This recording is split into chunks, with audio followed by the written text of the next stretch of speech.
வணக்கம் வள்ளல் மீடியா நேயர்களே, தொடர்ந்து நம்மளோட காணொலிகளை பார்த்து உங்களோட கருத்துக்களை சொல்லிட்டு இருக்கீங்க, ஆதரவும் அளிச்சிட்டு இருக்கீங்க. சப்ஸ்கிரைப் பண்ணிட்டு ஆல் அப்படிங்கிற பட்டன் அழுத்தினீங்கன்னா நம்மளோட பழைய காணொலிகளும் நீங்க பார்க்கலாம். ஏன்னா பல விஷயங்கள் நம்ம பேசலன்னு சொல்றோம், ஏற்கனவே நிறைய விஷயங்கள் பேசியிருக்கோன்றக்காக தான் நான் சொல்றேன். அது மட்டும் இல்லாம பாத்தீங்கன்னா இன்னைக்கு ரொம்ப ஒரு துன்பமான ஒரு விஷயம். இது அஜித் குமாரோடைய லாக்அப் மரத்தையும் பேரலா பாத்தீங்கன்னா இதை பத்தி எல்லாருமே பேசிட்டு இருக்காங்க. இதை குறித்து பாரி அவர்கிட்ட பல கோணங்கள்ல எனக்கு சில கேள்விகளும் சந்தேகங்களும் இருக்கு. அதை தான் நான் கேட்டு தெரிஞ்சுக்க போறேன். வணக்கம். வணக்கம். சாரி, இந்த விஷயத்தோட ஆரம்பிக்கிறேன்னு நினைக்காதீங்க. நான் உங்க கூட பேட்டியா இருக்க மட்டும் இல்லாம என் சேனல்லையும் போட்டுட்டு இருக்கேன். வியூஸ் வருது, நிறைய பேர் பாக்குறாங்க, முக்கியமான தகவலை கொண்டு சேர்க்கிறோம். அதையும் தாண்டி காசு ஈட்டணும் அப்படிங்கறதுனால தான். ஆனா எனக்கே விபூதி அடிக்கிற மாதிரி பல பேர் பல வார்த்தைகளை பண்ணிட்டு இருக்காங்க. என்னன்னு பாத்தீங்கன்னா, உங்களோட தம்ப்நெயில்ல உங்க போட்டோ போட்டு வீடியோ போடுறாங்க, அது பாட்டு வியூஸ் ஏறுது. அப்ப நான் இவ்வளவு வேலை கட்ட நான் மேல கிட்ட ஒரு டாபிக் சூஸ் பண்ணி உங்க கூட உட்கார்ந்து போட்டோ யூஸ் பண்றதுக்கு காப்பிரைட் இது என்ன கதையா இருக்குது இது? அது நிறைய பேர் பண்றாங்க. அதுக்கு என்ன நோக்கம்னா, அவங்க கருத்தை பேசி வியூஸ் வாங்குறதுக்கு முடியாது. அப்ப என்ன பண்ணலாம், இவங்களை எதிர்த்து பேசணும்னா ஏதாவது வியூஸ் வரும், இல்ல அவங்கள கூப்பிட்டு பேச வச்சோம்னா ஏதாவது வியூஸ் வரும்ங்கிற நோக்கத்துல வியூஸை வாங்கணுங்கிறதுக்காகவே சிலர் இவர் சொல்றது பொய், இவர் செய்யறது தவறு, இதற்கு ஆதாரத்தை காட்டுங்கள் அப்படி இப்படின்னு சொல்லி உருட்டிட்டு இருப்பாங்க. நம்ம சில ஆதாரங்களை யூடியூப்ல காட்ட முடியாது. அப்படி யூடியூப்ல காட்டினோம்னா ஈஸியா ரிப்போர்ட் அடிக்கிறதுக்கான வாய்ப்புகள் இருக்கு. அந்த மாதிரியான ஆதாரங்கள் நம்ம பப்ளிக் ஸ்பேஸ் இதுல காட்ட முடியாது. ஸோ அந்த மாதிரி ஆதாரங்களை நான் தொகுத்து என்னுடைய இன்ஸ்டா பேஜ்ல வச்சிருக்கேன். இப்ப சமீபத்துல தம்பி யாரோ ஒருத்தர் யூதர்களை பத்தி நான் சொல்றதெல்லாம் பொய்ன்னு ஏதோ பேசிட்டு இருக்காராம். அதை எல்லாருக்கும் பதில் சொல்லுங்க. அந்த பதில்களை பார்க்க வேண்டும் என்றால் அந்த பதில்லாம் நான் எப்போதோ வச்சிருக்கேன். அதுக்கான எவிடன்ஸ், நான் பேசின ஒவ்வொன்றுத்துக்கான எவிடன்ஸ், இந்த ஆடியோ கால், அந்த இது அவங்களோட இந்த யூதர்களுடைய சடங்கு முறைகள், இது எல்லாத்துக்குமான எவிடன்ஸ் என்னுடைய இன்ஸ்டா ப்ரொஃபைல். இதுதான் என்னோட இன்ஸ்டா ப்ரொஃபைல். பிரகாஷ் போட்டு விடுங்க. இந்த இன்ஸ்டா ப்ரொஃபைல் போங்க. அதுல நீங்க பாத்தீங்கன்னா இஸ்ரேல்னு போட்டு ஒரு ட்ரெயின் விட்டு வச்சிருப்பேன் நான். ஸோ அந்த இஸ்ரேல் ட்ரெயின் விட்டதுல வரிசைக்கா போயிட்டு இந்த வரிசைக்கு அந்த இஸ்ரேல் ட்ரெயினை முடிச்சதுக்கு அப்புறம் உங்களுக்கு ஏதாவது டவுட்டு கேள்விகள்லாம் இருந்துச்சுன்னா அதுக்கப்புறம் அது விவாதிப்போம். சரிங்களா? ஸோ அந்த ட்ரெயினை ஃபுல்லா போய் பாருங்க. அதாவது காவி சங்கி, பச்சை சங்கி, வெள்ளை சங்கி, யாரா இருந்தாலும் சங்கியா இருந்தா எதிர்ப்பு தான். நீங்க எந்த சங்கியா இருந்தா ஒவ்வொரு சங்கியும் ஒவ்வொரு மாதிரி இது பேசிட்டு இருந்தாலும் எது எங்களை பொறுத்தவரை அங்க காசால இனப்படுகொலை நடந்துகிட்டு இருக்கு, குழந்தைகள் பட்னியில செத்துக்கிட்டு இருக்கு, உணவு பொட்டணங்கள், வார் கிரைம்ஸ் கோயிங் ஆன். அந்த இடத்துல அந்த மக்களுடைய கண்ணீரை பற்றி இப்போ இது இல்லாம நான் வரலாற்றை போய் ஆய்வு பண்ண போறேன்னு சொல்லிட்டு உட்காந்துட்டு குட்டிகள் அடிச்சுட்டு இருந்தோம்னா விளங்காது. வரலாற்றுலாம் ஆய்வு பண்ணலாம். அதுக்கு முன்னாடி மக்கள் செத்துட்டு இருக்காங்கல்ல, அவங்க எப்படி காப்பாத்துறது? வரலாற்றை ஆய்வு பண்ணலாங்க, ஆய்வு பண்ணி ஒரு முடிவுக்கு வரலாம். ஆனா இங்க மக்கள் இறந்து கொண்டு இருக்கிறாங்க, அது நியாயமா? ஸோ அந்த நியாயத்தை நம்ம இந்தியாவுக்குலாம் பொறுத்தலாமா? இந்தியாவுக்கு பொறுத்தனா யாரை நம்ம அடிச்சு விரட்டணும் வெளியில? இதெல்லாம் இருக்குல்ல. ஸோ இதெல்லாம் மனசுல வச்சுக்கணும். இங்க இருக்கிறவங்க கிட்ட நீங்க எதிரிகளா பார்க்க முடியாது. அவங்களோட முன்னோர்கள் நமக்கு எதிராக நடந்திருக்கலாம். ஆனா இங்க இப்ப நடக்கிற அரசியலை தான் நீங்க பார்க்கணும். இங்க அப்பாவி மக்கள் கொல்லப்பட்டு இருக்காங்க. காசால குழந்தைகள் செத்துக்கிட்டு இருக்கு. குழந்தைகளுக்கு பாலை தடுத்து வச்சிருக்காங்க. குழந்தைகளுக்கு பால் போகும் பாத்தீங்களா, பால் பவுடர்கள், அந்த பால் பவுடரை தடுத்து வச்சிருக்கான். அது அப்படி கொடூரங்கள் பண்ணிட்டு இருக்காங்க. அந்த கொடூரங்களுக்கு ஆதரவா உட்காந்து பேசிக்கிட்டு இருக்கிறாங்க. அதெல்லாம் நம்ம அதுக்கு எல்லாத்துக்கும் ஆதாரங்கள், பதிவுகள் எல்லாமே என்னோட அந்த ட்ரெயின்ல இருக்கு. அந்த ட்ரெயினை காட்டுறேன், இந்த போய் அதுல முழுசா போய் பாருங்க. அதுல எதுக்குன்னா அது நிறைய பேரோட வீடியோஸ், அது ரிப்போர்ட். அதுலயுமே நடுவில் ரிப்போர்ட் அடிச்சு அந்த வீடியோலாம் தூக்கிட்டு தான் இருப்பாங்க. ஏன்னா அதுதான் அவங்களோட டாமினன்ஸ். நாளைக்கு நம்ம அதெல்லாத்தையும் எடுத்து நம்ம சேனல்ல போட்டோம்னா சேனல் ரிப்போர்ட் அடிச்சு தூக்கிட்டுருவாங்க. அவ்வளவுதான், சிம்பிள். ஸோ அதுக்கு நம்ம ஆதாரங்கள், எவிடன்ஸ்லாம் ஒன்னொன்னா காமிச்சுலாம் எவனாலையுமே பண்ண முடியாது. வீடியோ யூதர்கள் நடத்தக்கூடிய யூடியூப்ல உட்காந்து பண்ணவே முடியாது. ஸோ இதுதான் விஷயம். இதுக்காக நீங்க இந்த அளவுக்கு டைம் ஸ்பெண்ட் பண்ணதே எனக்கு விருப்பம் இல்ல. ஆனா பாத்தீங்கன்னா டிஸ்ரெஸ்பெக்டோட யாரு சொல்லணும், அது மட்டும் இல்லாம வர்த்தே இல்லாம பெரிய ஃபேக்ட்ஸே இல்லைன்னா அதுக்கு நம்ம பார்த்தோம்னாலும் நமக்கு தான் டைம் வேஸ்ட். சரிங்க. இப்போ நிறைய பேர் என்ன சொல்றாங்கன்னா நான் ஒரு புண்ணாக்கா, நான் ஒரு வைக்கலாம் சும்மா உட்காந்துட்டு இருக்கேன்னா எதுவுமே கேட்க மாட்டேன்னா, நம்ம ஏன் சில வீடியோஸ் பண்றோம், ஏன் தலைப்பை பண்றோம், எதன் நோக்கத்துக்காக பண்றோம்னு எனக்கு தெரியும். அதனால எங்க பேசணும், எங்க கேட்கணும், எங்க சொல்லணும்னு எனக்கு தெரியும். சரியா? யாருமே நம்மளுக்கு அது தெரிஞ்சனால தான் நம்ம வீடியோஸ் நல்லா போகுது, மக்களும் பாக்குறாங்க விரும்பி. இல்லங்க, ஆனா எனக்கு ஏதாவது கேள்வி எதிர்கருத்து இருந்தாலும் நான் உங்ககிட்ட நேர்ல கேட்டுருவாங்க. ஆமா, இந்த ரித்தன்யாவோட இஷ்யூல பாத்தீங்கன்னா நிறைய விஷயம் இருக்கு நீங்க பேசுறதுக்கு. So I don't want to take much of your time. இதுல காலையில எந்திரிச்சோன்னே கீச்சகத்துல உங்களோட பதிவை பார்த்து எனக்கு ஒரு சின்ன வருத்தம். ஒரு லேடி இருக்காங்க, அவங்க நிறைய விஷயங்கள் அது அப்படியே அவங்க சொல்லக்கூடாது. லேடி எல்லாம் சொல்லிட்டீங்கன்னா அவங்க கோச்சுக்குவாங்க. எப்படி லேடி நீங்க ப்ரூவ் பண்ணீங்க, அவங்களை கண்டுபிடிச்சீங்க? ஸோ அதெல்லாம் நீங்க பேசக்கூடாது. ஏன்னா அவங்களோட அஜெண்டாஸ்ல யார் பெண்ணு யார் ஆண்லாம் நம்ம யாருமே சொல்ல முடியாது. ஸோ நம்ம 2025 ஆம்பளை பொம்பளை எல்லாம் நம்ம பேசக்கூடாது. இருக்காங்க, ஒரு உயிர் இருக்கிறது. அதாவது விமர்சிக்க கூடாத கட்சியில விமர்சிக்க கூடாத ஒரு பொறுப்பாளர். அவங்க போட்ட போஸ்ட் எடுத்து நீங்க கோட் பண்ணி கொடுத்தீங்க. என்னன்னா இந்த ரித்தனியா கேஸ்ல வேற மாதிரி பேசணுன்றப்போ இந்த பெண் ரித்தனியோட அப்பா வந்து ஒரு கருத்து சொல்லியிருந்தாரு புதிய தலைமுறையில. அது வந்து எனக்கு சுத்தமா பிடிக்கல, ஏன் இவர் இப்படி பேசினார்னு தோணுச்சு.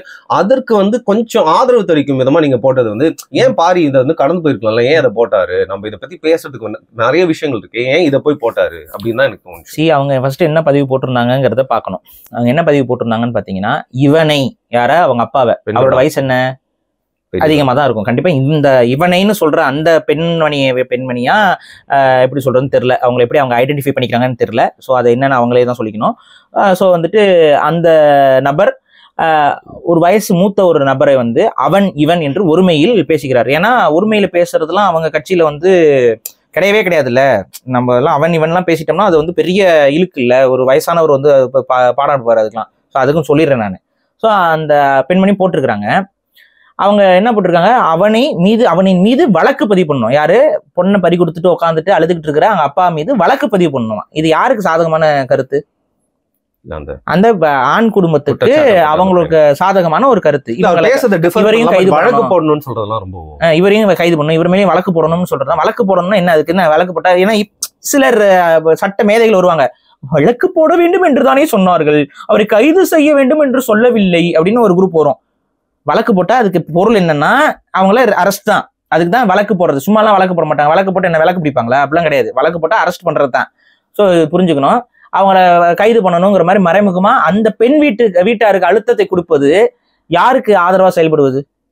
இந்த கேள்வி அந்த குற்றம் செய்த அந்த ஆண் வீட்டார்களுக்கு ஆதரவாக செயல்படுது. ஸோ விக்டிம் ஷேமிங் தான் இதுல வரும். ஏன்னா நம்மள சொல்லுவாங்க விக்டிம் ஷேமிங், நம்ம ரெண்டு பக்கமும் நியாயமெல்லாம் பார்த்து பேசுறாள், நம்மள வந்து சொல்றது விக்டிம் ஷேமிங் பண்றாங்கன்னு. இப்போ இவங்க என்ன பண்ணிருக்காங்க, இது பேர் தான் விக்டிம் ஷேமிங். அவங்க அப்பாவை வந்து விக்டிமா இருக்கக்கூடிய அப்பாவை வந்து கேவலப்படுத்துறது, அவருடைய ஆதங்கத்தில் வர வார்த்தைகளுக்குள்ள எடுத்துக்கிட்டு உருட்டிட்டு அலையிறது. புரியுதுங்களா? சரி, நான் இங்க வரேன். அவர் தேவையில்லாம அப்படி சொல்லியிருக்காரு. இருங்க, ஊடக தர்மம்னு ஒண்ணு இருக்கு. அதை நம்மளுடைய ஊடகங்கள்லாம் வந்து கடைபிடிக்குதானே தெரியல.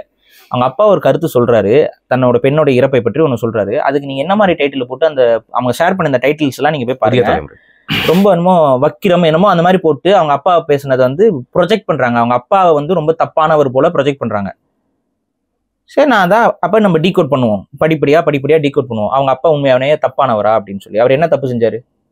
இப்ப அவங்க என்ன பதிவு போட்டாரு அப்படின்னு பாத்தீங்கன்னா, அவங்க பொண்ணு வந்து இறந்துட்டாங்க. அந்த இறக்குற பெண்ணுடைய வாக்கு மூலம் ஆடியோல வந்து அவங்க என்ன சொல்லியிருந்தாங்க, வந்துட்டு இதுக்கு மேல நான் இன்னொருத்தன அதாவது என்ன சொல்லியிருந்தாங்கன்னா, அதை இன்னொரு வாழ்க்கை இதெல்லாம் பண்றதுல இன்ட்ரெஸ்ட் இல்லைங்கிறத விட அதெல்லாம் அசிங்கம், அந்த மாதிரி வாழ்க்கையெல்லாம் எனக்கு விருப்பம் இல்லை, நான் இதோட என் வாழ்க்கையை முடிச்சுக்கிறேன் அப்படின்னு அவங்க ஒரு வார்த்தையை சொல்றாங்க. ஸோ அதை வச்சுட்டு என்ன அவங்க அப்பா கொஞ்சம் பெருமைப்படுறாருன்னா, என்னோட பொண்ணு வந்து இந்த ஒருவனுக்கு ஒருத்தி அப்படின்னு சொல்லி வாழணும்னு அவன் நினைச்சிருக்காளேன்னு சொல்லிட்டு பெருமைப்படுறாரு. இந்த விஷயத்தை எப்படி நீங்க புரிஞ்சுக்கணும் அப்படின்னா, இதுக்கு தமிழர்களாக இருக்க எங்களுக்கு இந்த இதெல்லாம் இயல்பா புரிதல் வருது. ஏன்னா நாங்கள் இந்த தமிழ் இனமாக இருக்கிறனால எங்களுடைய கலாச்சாரம் பண்பாடுகள் எல்லாம் காக்கணுங்கிற எண்ணம் எங்களுக்கு இருக்கிறதுனால ஒருவனுக்கு ஒரு தீங்கிற அந்த விஷயத்தோட ஒரு ஒப்பிட்டு சொல்லும் பொழுது எங்களால் அதை உணர்வை புரிஞ்சுக்க முடியுது. இது ஒரு கோப்பிங் மெக்கானிசம், அவங்க அப்பாவுக்கு ஏற்பட்டுக்கிறது ஒரு கோப்பிங் மெக்கானிசம். இதை நீங்க புரிஞ்சுக்கணும்னா சங்க இலக்கியத்துல ஒரு பாடல் ஒன்று இருக்கும். அது என்னன்னா, போர்க்களத்துல ஒரு மகன் தன்னுடைய பெற்ற தாய் இருப்பாங்க, அவங்களுடைய மகன் வந்து போர்க்களத்துல இறந்துடுறாங்க.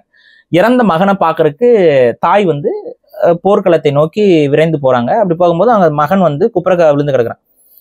குப்புறக விழுந்து கிடக்கிற மகனை வந்து தன்னுடைய மடியில சாய்ச்சிக்கிட்டு அந்த பெண் அழுகும் பொழுது அந்த பாடல் இருக்கு. அப்ப அந்த சாய்ச்சிட்டு அழுகும்போது தன்னுடைய மகனுடைய நெஞ்சில வேல் பாஞ்சு அந்த மகன் வந்து போர்க்களத்துல இறந்துருக்கிறான். அதை பார்த்த உடனே அந்த தாய்க்கு வந்து ஈன்ற பொழுதில் பெரிதுவக்கும் அப்படின்னு அந்த வார்த்தையை, வள்ளுவருடைய வார்த்தை, அந்த வார்த்தையும் அந்த சங்க பாடல்ல வரும். அதோட அதுக்கு என்னன்னா, அவளை பெற்றெடுக்கும் போது என்ன சந்தோஷம் அடைந்தாலோ அந்த சந்தோஷம் அந்த தாயோட மனசுல வருது. போர்ல இவனுடைய நெஞ்சில வேல் பாஞ்சு இறந்திருக்கான், அதனால என்னோட பையன் வீரனா செத்துருக்காண்டா அப்படின்னு சொல்லி அந்த தாய்க்கு ஒரு பெருமை ஏற்பட்டதாக அந்த பாடல் இருக்கு. இது சங்க இலக்கியத்துல தமிழருடைய வாழ்வியல்ல பதிவு செய்யப்பட்டது. இதுல பையனே இறந்துட்டான், இதுல என்ன பெருமை கிடக்கு, அவனே செத்து கிடக்குறான், எவன்கிட்டயோ குத்து வாங்கி செத்து போயிட்டான், அதுல என்ன உனக்கு பெருமை கிடக்கு, இப்படி பேசினா சரியா வருமா? போர்லாம் செத்துட்டான், அதுல என்ன பெருமை கிடக்கு? விடுதலை புலிகளுக்கெல்லாம் நீங்க வந்துட்டு போயிட்டு மெழுகுவத்தி வச்சு மாவீரத்தை நம்ம வைக்கிறோமே, என்னது இதுல இருக்கு? அவங்களே செத்துட்டாங்க, அவங்களே சைனடை கடிச்சிட்டாங்கன்னு பேசிட்டு இருக்கலாமா? வீரமரணம்ங்கிறனால நம்ம பெருமைப்படுத்துறோம்ல.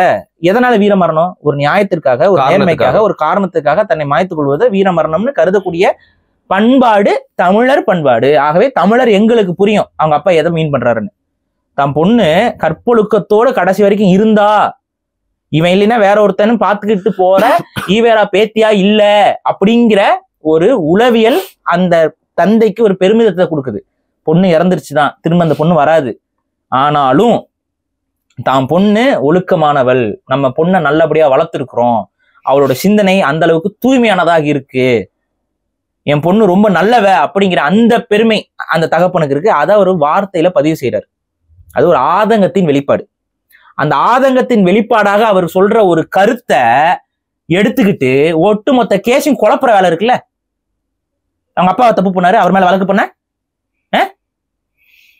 என்ன, சரி என்ன தப்பு பண்ணிட்டாரு அவங்க அப்பா? நிறைய பேர் நமக்கு ஆதரவா நிக்கிறவங்க கூட வந்து கிறுக்குத்தனமா ஒரு கருத்தை நம்ம கிட்ட எதிராக வைக்கிறீங்க. அவங்க அப்பா வந்துட்டு அந்த பொண்ணு கண்ணை கசக்கிட்டு வீட்டுக்கு வந்த உடனே அவங்க வந்து டைவர்ஸை பத்தி பேசல. ஏப்ரல் 11 அந்த பொண்ணுக்கு இந்த வருடம் ஏப்ரல் 11 அந்த பொண்ணுக்கு கல்யாணம் ஆயிருக்கு. 78 நாளுக்கு முன்னாடி. மொத்தம் 78 நாள் தான் ஆகுது அந்த பொண்ணு இறக்குற நாள் வரைக்கும். 78 நாள் ஆயிருக்கு. இந்த 78 நாள்ல பெண்ணுடைய தாயாருடைய ஸ்டேட்மெண்ட்டை வச்சு பார்க்கும் பொழுது 1 மாசம் எங்க வீட்டுல இருந்தியே அப்படின்னு அவங்க சொல்றாங்க. பெற்ற தாய் 1 மாசம் எங்க வீட்டுல 1 மாசம் எங்க வீட்டுல இருந்தியேன்னு சொல்லி. அப்ப அது ஒரு நீங்க 30 நாள்னு கூட சொல்ல தேவையில்லை, ஒரு தோராயமாக 20+ நாள்னு வச்சுக்கலாம். சரியா? கல்யாணமாகி ஒரு 20+ நாள் இவங்க அப்பா அம்மா வீட்டுல அவங்க இருந்திருக்கிறாங்க. புரியுதுங்களா? இந்த மாதிரியான சூழல்ல அதுக்கப்புறம் திரும்ப அவங்க அப்பா அம்மா போய் பேச்சுவார்த்தை நடத்தி தான் விட்டுட்டு வராங்க. அதுக்கப்புறம் 1 வாரம் பிரச்சனை இல்லாம இருந்தாங்கிறத அவங்க அம்மா பதிவு பண்றாங்க. அதுக்கப்புறம் திரும்ப பிரச்சனை ஆயிருக்கு. அந்த பிரச்சனையை தான் அந்த பொண்ணு இந்த மாதிரி ஒரு முடிவு எடுத்திருக்கு. சரிங்களா? ஓகே. இப்ப கேள்வி என்ன அப்படின்னா, 72 நாள் தான் ஆகுது கல்யாணம் பண்ணி கொடுத்து. 72 நாள்ல எந்த தகப்பன் வந்து டைவோர்ஸை பத்தி யோசிப்பான்? அப்படி இல்லைங்க, அவன் என்னென்ன பண்ணிருக்கான் அப்படின்றதெல்லாம் பார்த்தா ஒரு சைக்கோ தானங்க. அதெல்லாம் அந்த பொண்ணு வந்து அவங்க அப்பாட்ட சொல்லுச்சா? சொல்லலேங்கிறதா அந்த பொண்ணோட அம்மாவோட ஸ்டேட்மெண்ட். ஆடியோலயும் அவங்க அம்மா சொல்ற ஸ்டேட்மெண்ட் இருக்கு. நான் இன்னொன்னு நம்ம வந்து எல்லாத்தையும் கட் பண்ணி காமிச்சு என்னோட ப்ரூஃப்னு காட்ட முடியும். பட் நம்ம அதெல்லாம் நேரம் இழுத்துட்டு, நாங்களே நிறைய நேரம் பேசுவோம், அதெல்லாம் எடுத்து காமிச்சோம்னா ரொம்ப நேரம் இழுத்துட்டு போயிடும், சோர்வாகுங்கிறனால தான் அதெல்லாம் காட்டுறது இல்லை. ஸோ பட் நீங்க உங்களுக்கு தேவைன்னா நீங்க போய் வெரிஃபை பண்ணிக்கோங்க, நாங்களாம் போய் பேசுற ஆளுக கிடையாது. ஸோ நான் சொல்லிடுறேன். ஸோ அந்த அம்மா அவங்க பெத்த தாய் என்ன சொல்றாங்கன்னா, ஒரு வார்த்தையை அவங்க பதிவு பண்றாங்க. என் புள்ள என்கிட்ட சொன்ன விஷயங்கள் எல்லாம் அந்த மனுஷங்கிட்ட நான் சொல்லி இருந்தா, இந்த மாதிரி மனுஷன் அப்படின்னு சொல்றது என்ன, புருஷனை மனுஷன்னு சொல்றது நம்ம ஊர் வழக்கு. அந்த மாதிரி அந்த மனுஷங்கிட்ட சொல்லியிருந்தா, இந்த மனுஷன் எதையாவது பண்ணிட்டு இந்த மனுஷன் ஜெயில போய் உட்காந்துருக்கும் இந்நேரம் அப்படின்னு சொல்லி அவங்க அம்மா சொல்றாங்க. அதுக்கு ஒரு பொருள் என்ன?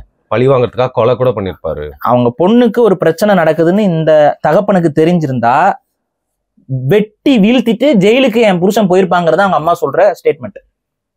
ஸோ தன் பொண்ணுக்கு என்ன அநியாயம் நடந்தது, தன் பொண்ணுக்கு செக்ஷுவல் ஹராஸ்மெண்ட் நடந்தது, இதெல்லாம் இந்த தகப்பனுக்கு தெரியாது. செக்ஷுவல் ஹராஸ்மெண்ட், அது செக்ஷுவல் ஹராஸ்மெண்ட் தானே இப்போ நீங்க கேஸ் ஃபைல் ஆயிருக்கு. ஸோ அதை பத்தி நம்ம பேசுவோம். சரி. ஸோ வந்து இதெல்லாம் அவங்க அப்பாவுக்கு தெரியல. உண்மையிலேயே வந்து அவங்க அப்பாவுக்கு தெரியல. ஸோ தெரியாதனால அவர் என்ன நினைச்சிருப்பாரு, ஏதாவது கொஞ்சம் ஹார்ஷா பேசியிருக்கலாம், இல்லை வந்து ஒரு படுக்கையில வந்து தன்னுடைய மகளுக்கும் அவருடைய மருமகனுக்கும் நடக்கக்கூடிய விஷயத்த எல்லாத்தையும் ஒரு தகப்பன் தெரிஞ்சுக்க முடியாதுங்க. அந்த பொண்ணு வந்து டைரக்டா அவங்க அப்பாட்ட சொல்ல முடியாது. இதுக்கு ஒரு ஆதாரத்தை நீங்க அந்த பொண்ணுடைய கடைசி நொடி ஆடியோல நீங்க பார்க்க முடியும். அந்த கடைசி நொடிய ஆடியோ வந்து அவங்க அப்பாவுக்கு அந்த பொண்ணு அனுப்புது. சாக போறோம், இதுக்கப்புறம் இல்ல, இருக்க போறோம் இல்ல, அதனால நம்ம எல்லா உண்மையும் அவங்க அப்பாட்ட சொல்லிடலாங்கிறதுனாலதான் ஃபுல்லா சொல்லுது. அந்த இடத்துல கூட அந்த பொண்ணு என்ன சொல்லுது பாருங்க, அப்பா உடல் ரீதியாகவும் மன ரீதியாகவும் என்ன ரொம்ப கொடுமைப்படுத்துறாங்க அப்படின்னு ஒரு வார்த்தை. அதுல கூட என்ன உடல் ரீதியான கொடுமைனா அது அடிக்கிறதா இருக்கலாம், உதைக்கிறதா இருக்கலாம், நிறைய வேலை வாங்குறதா இருக்கலாம், என்ன வேணாலும் இருக்கலாம். ஆனா செக்ஸுவலாவும் இருக்கலாம், தெரியல நமக்கு. கடைசி நேரத்துல சாக போற தருவாயிலும் கூட அந்த பொண்ணு வந்து அவங்க அப்பா கிட்ட என்ன செக்ஷுவலா டார்ச்சர் பண்ணாங்கிற வார்த்தையை அவங்க அப்பாவுக்கு ஆடியோல அனுப்பல, வெளிப்படுத்தல. இந்த முழு ஆடியோலயும் அது எங்கேயுமே வரல. உடல் ரீதியாக அப்படிங்கிற வார்த்தையை தான் அந்த பொண்ணு பயன்படுத்தி இருக்கு. சாக போற டைம்லயே, சாக போறோம்னு தெரிஞ்சும் கூட அது அவங்க அப்பாட்ட சொல்ல விரும்பல அந்த பொண்ணு அப்படின்னா, அது அவங்க அம்மா கிட்ட சொல்லியிருக்கலாம். அவங்க அம்மா வந்து சொல்றாங்க, என்கிட்ட சொன்னதெல்லாம் அந்த அவர்கிட்ட சொல்லியிருந்தா அப்படின்னு சொல்லி அவங்க அம்மா கிட்ட அவங்க பொண்ணு இன்னும் கொஞ்சம் டீட்டெயிலா சொல்லியிருக்கு.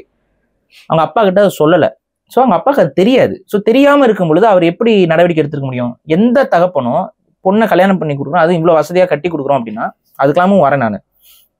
கட்டி கொடுக்குறாருன்னா அந்த பொண்ணு வந்து ஒரு 78 நாள் தான் ஆகுதுங்கிற விஷயத்துல அதுவும் நடுவுல அவங்க கண்ணை கசக்கிட்டு தான் அவங்க வீட்டுக்கு வந்திருக்காங்க. 20 நாளுக்கு மேல இவங்க அகாமடேட் பண்ணிருக்காங்க பொண்ணை. நீ வீட்டுக்குள்ள வரக்கூடாதுன்னு சொல்லி கதவை சாத்திக்கல. நீங்க அந்த மாதிரி ஏதாவது இன்சிடென்ட் நடந்துருந்துச்சு அப்படின்னா நீங்க வந்து அவங்க அப்பா அம்மா சப்போர்ட்டிவா இல்லைன்னு நீங்க சொல்லலாம். கரெக்டா? அந்த பொண்ணோட அப்பா அம்மா சப்போர்ட்டிவா இல்ல, அவங்க கழுத்தை பிடிச்சி அந்த பிள்ளைய வெளியில தட்டாங்க, இது உன் வீடு கிடையாது வெளியில போ அப்படின்னு சொல்லி டிராமாட்டிக்கா நடந்துக்கிட்டாங்க. இந்த மாதிரி ஏதாவது இருந்துச்சுன்னா நீங்க வந்து அந்த குடும்பத்து மேல ஏதாவது பழிய சொல்லலாம். எங்க உங்களை தான் நாதின்னு வந்துச்சு அந்த புள்ள, அந்த புள்ளைய நீங்க வீட்டை விட்டு வெளியில தள்ளிட்டீங்க அப்படின்னு சொன்னா நீங்க சொல்றது ஓகே. கல்யாணம் ஆகி கொஞ்ச நாள்லயே 20 நாள் அவங்க அகாமடேட் பண்ணிருக்காங்க திரும்ப அவங்க பிள்ளைய. 20 நாளைக்கு அப்புறம் தான் அவங்க போய் பஞ்சாயத்து பேசி அவங்க வீட்டுல பேசி விட்டுட்டு வந்திருக்காங்க. இதுவும் அவங்க அம்மாவே சொல்றாங்க. திரும்ப ஒரு வாரம் நல்லபடியா தான் இருந்து, அதாவது எந்த பிரச்சனையும் இல்லாம இருந்தா அதுக்கப்புறம் பிரச்சனை வந்திருக்கும் போலங்கிறத அவங்க யூகிக்கிறது. யார் வந்து பேசிட்டு போயிருக்கா? இவங்க அப்பா அம்மா, அவங்க அப்பா அம்மா எல்லாம் வந்து காம்ப்ரமைஸ் பண்ணி தான் கூட்டிட்டு போயிருக்காங்க. அதாவது போன்ல பேசியிருப்பாங்க, அவங்க வந்து கூட்டிட்டு போயிருக்காங்க பொண்ணை, அவங்க தான் வந்து கூட்டிட்டு போயிருக்காங்க. ஸோ இதையும் நீங்க கணக்குல வைக்கணும். இப்ப இதுல என்ன குறைய நீங்க அவங்க அப்பா மேல கண்டுபிடிக்கிறீங்க? அந்த பொண்ணு கண்ணை கசிக்கிட்டு வந்தோடனே வாமா டைவர்ஸ் அப்படின்ட்டுணுமா? வாமா வந்தோடனே டைவர்ஸ்ன்றணுமா? எந்த அப்பையும் செய்வான் இதை? யோசிங்க. இப்ப நீங்க ஒரு அப்பான்னு வைங்க, உங்களுக்கு ஒரு பெண் குழந்தை இருக்கு, அது நாளைக்கு ஒரு நல்ல இடத்துல கட்டி கொடுக்குறீங்கன்னு வைங்க. கட்டி கொடுத்து ஒரு 20 நாள் 30 நாள்ல அந்த பொண்ணுக்கு அவங்க வீட்டுல ஏதோ பிரச்சனைன்னு சொல்லிட்டு உங்ககிட்ட சொன்னா நீங்க என்ன சொல்லுவீங்க? நானும் இல்லைங்க, கோர்ட்டே கவுன்சிலிங் தானங்க ஃபர்ஸ்ட் கொடுக்குது, உடனே எடுத்தோடனே டிவோர்ஸ் கொடுத்துருவாங்களா? ஒரு கோர்ட்டே வந்து ஒரு வருஷம், ஒரு கோர்ட் இந்தியாவுடைய உச்சபட்ச அதிகாரம் பெற்ற சட்டம் என்ன சொல்லுது? 1 வருடத்திற்கு முன்பு ஒரு தம்பதிகளுக்குள்ள டிவோர்ஸ் அப்ளை பண்ணி வந்தாங்கன்னா கவுன்சிலிங் அனுப்புது. அதோட பொருள் என்ன? சரி, எப்படியாவது சேர்த்து வைக்கணும் 1 வருஷத்துக்குள்ள. அப்ப நீங்க புரிஞ்சுக்கணும், கல்யாணம் எத்தனை நாள் ஆச்சு? 1 வருஷமா? 78 நாளுங்க. அந்த தகப்பன் மேல நீங்க வந்து அந்த மேல வழக்கு பதிவு பண்ணணும்னு சொன்னா என்னங்க பேச்சு இதெல்லாம்? அபியூஸ் பண்றீங்க. ஒரு கட்சியில ஒரு பொறுப்புல இருக்கேங்கிற திமிர்ல அபியூஸ் பண்றீங்க. அப்படிதான் எடுத்துக்க முடியும்.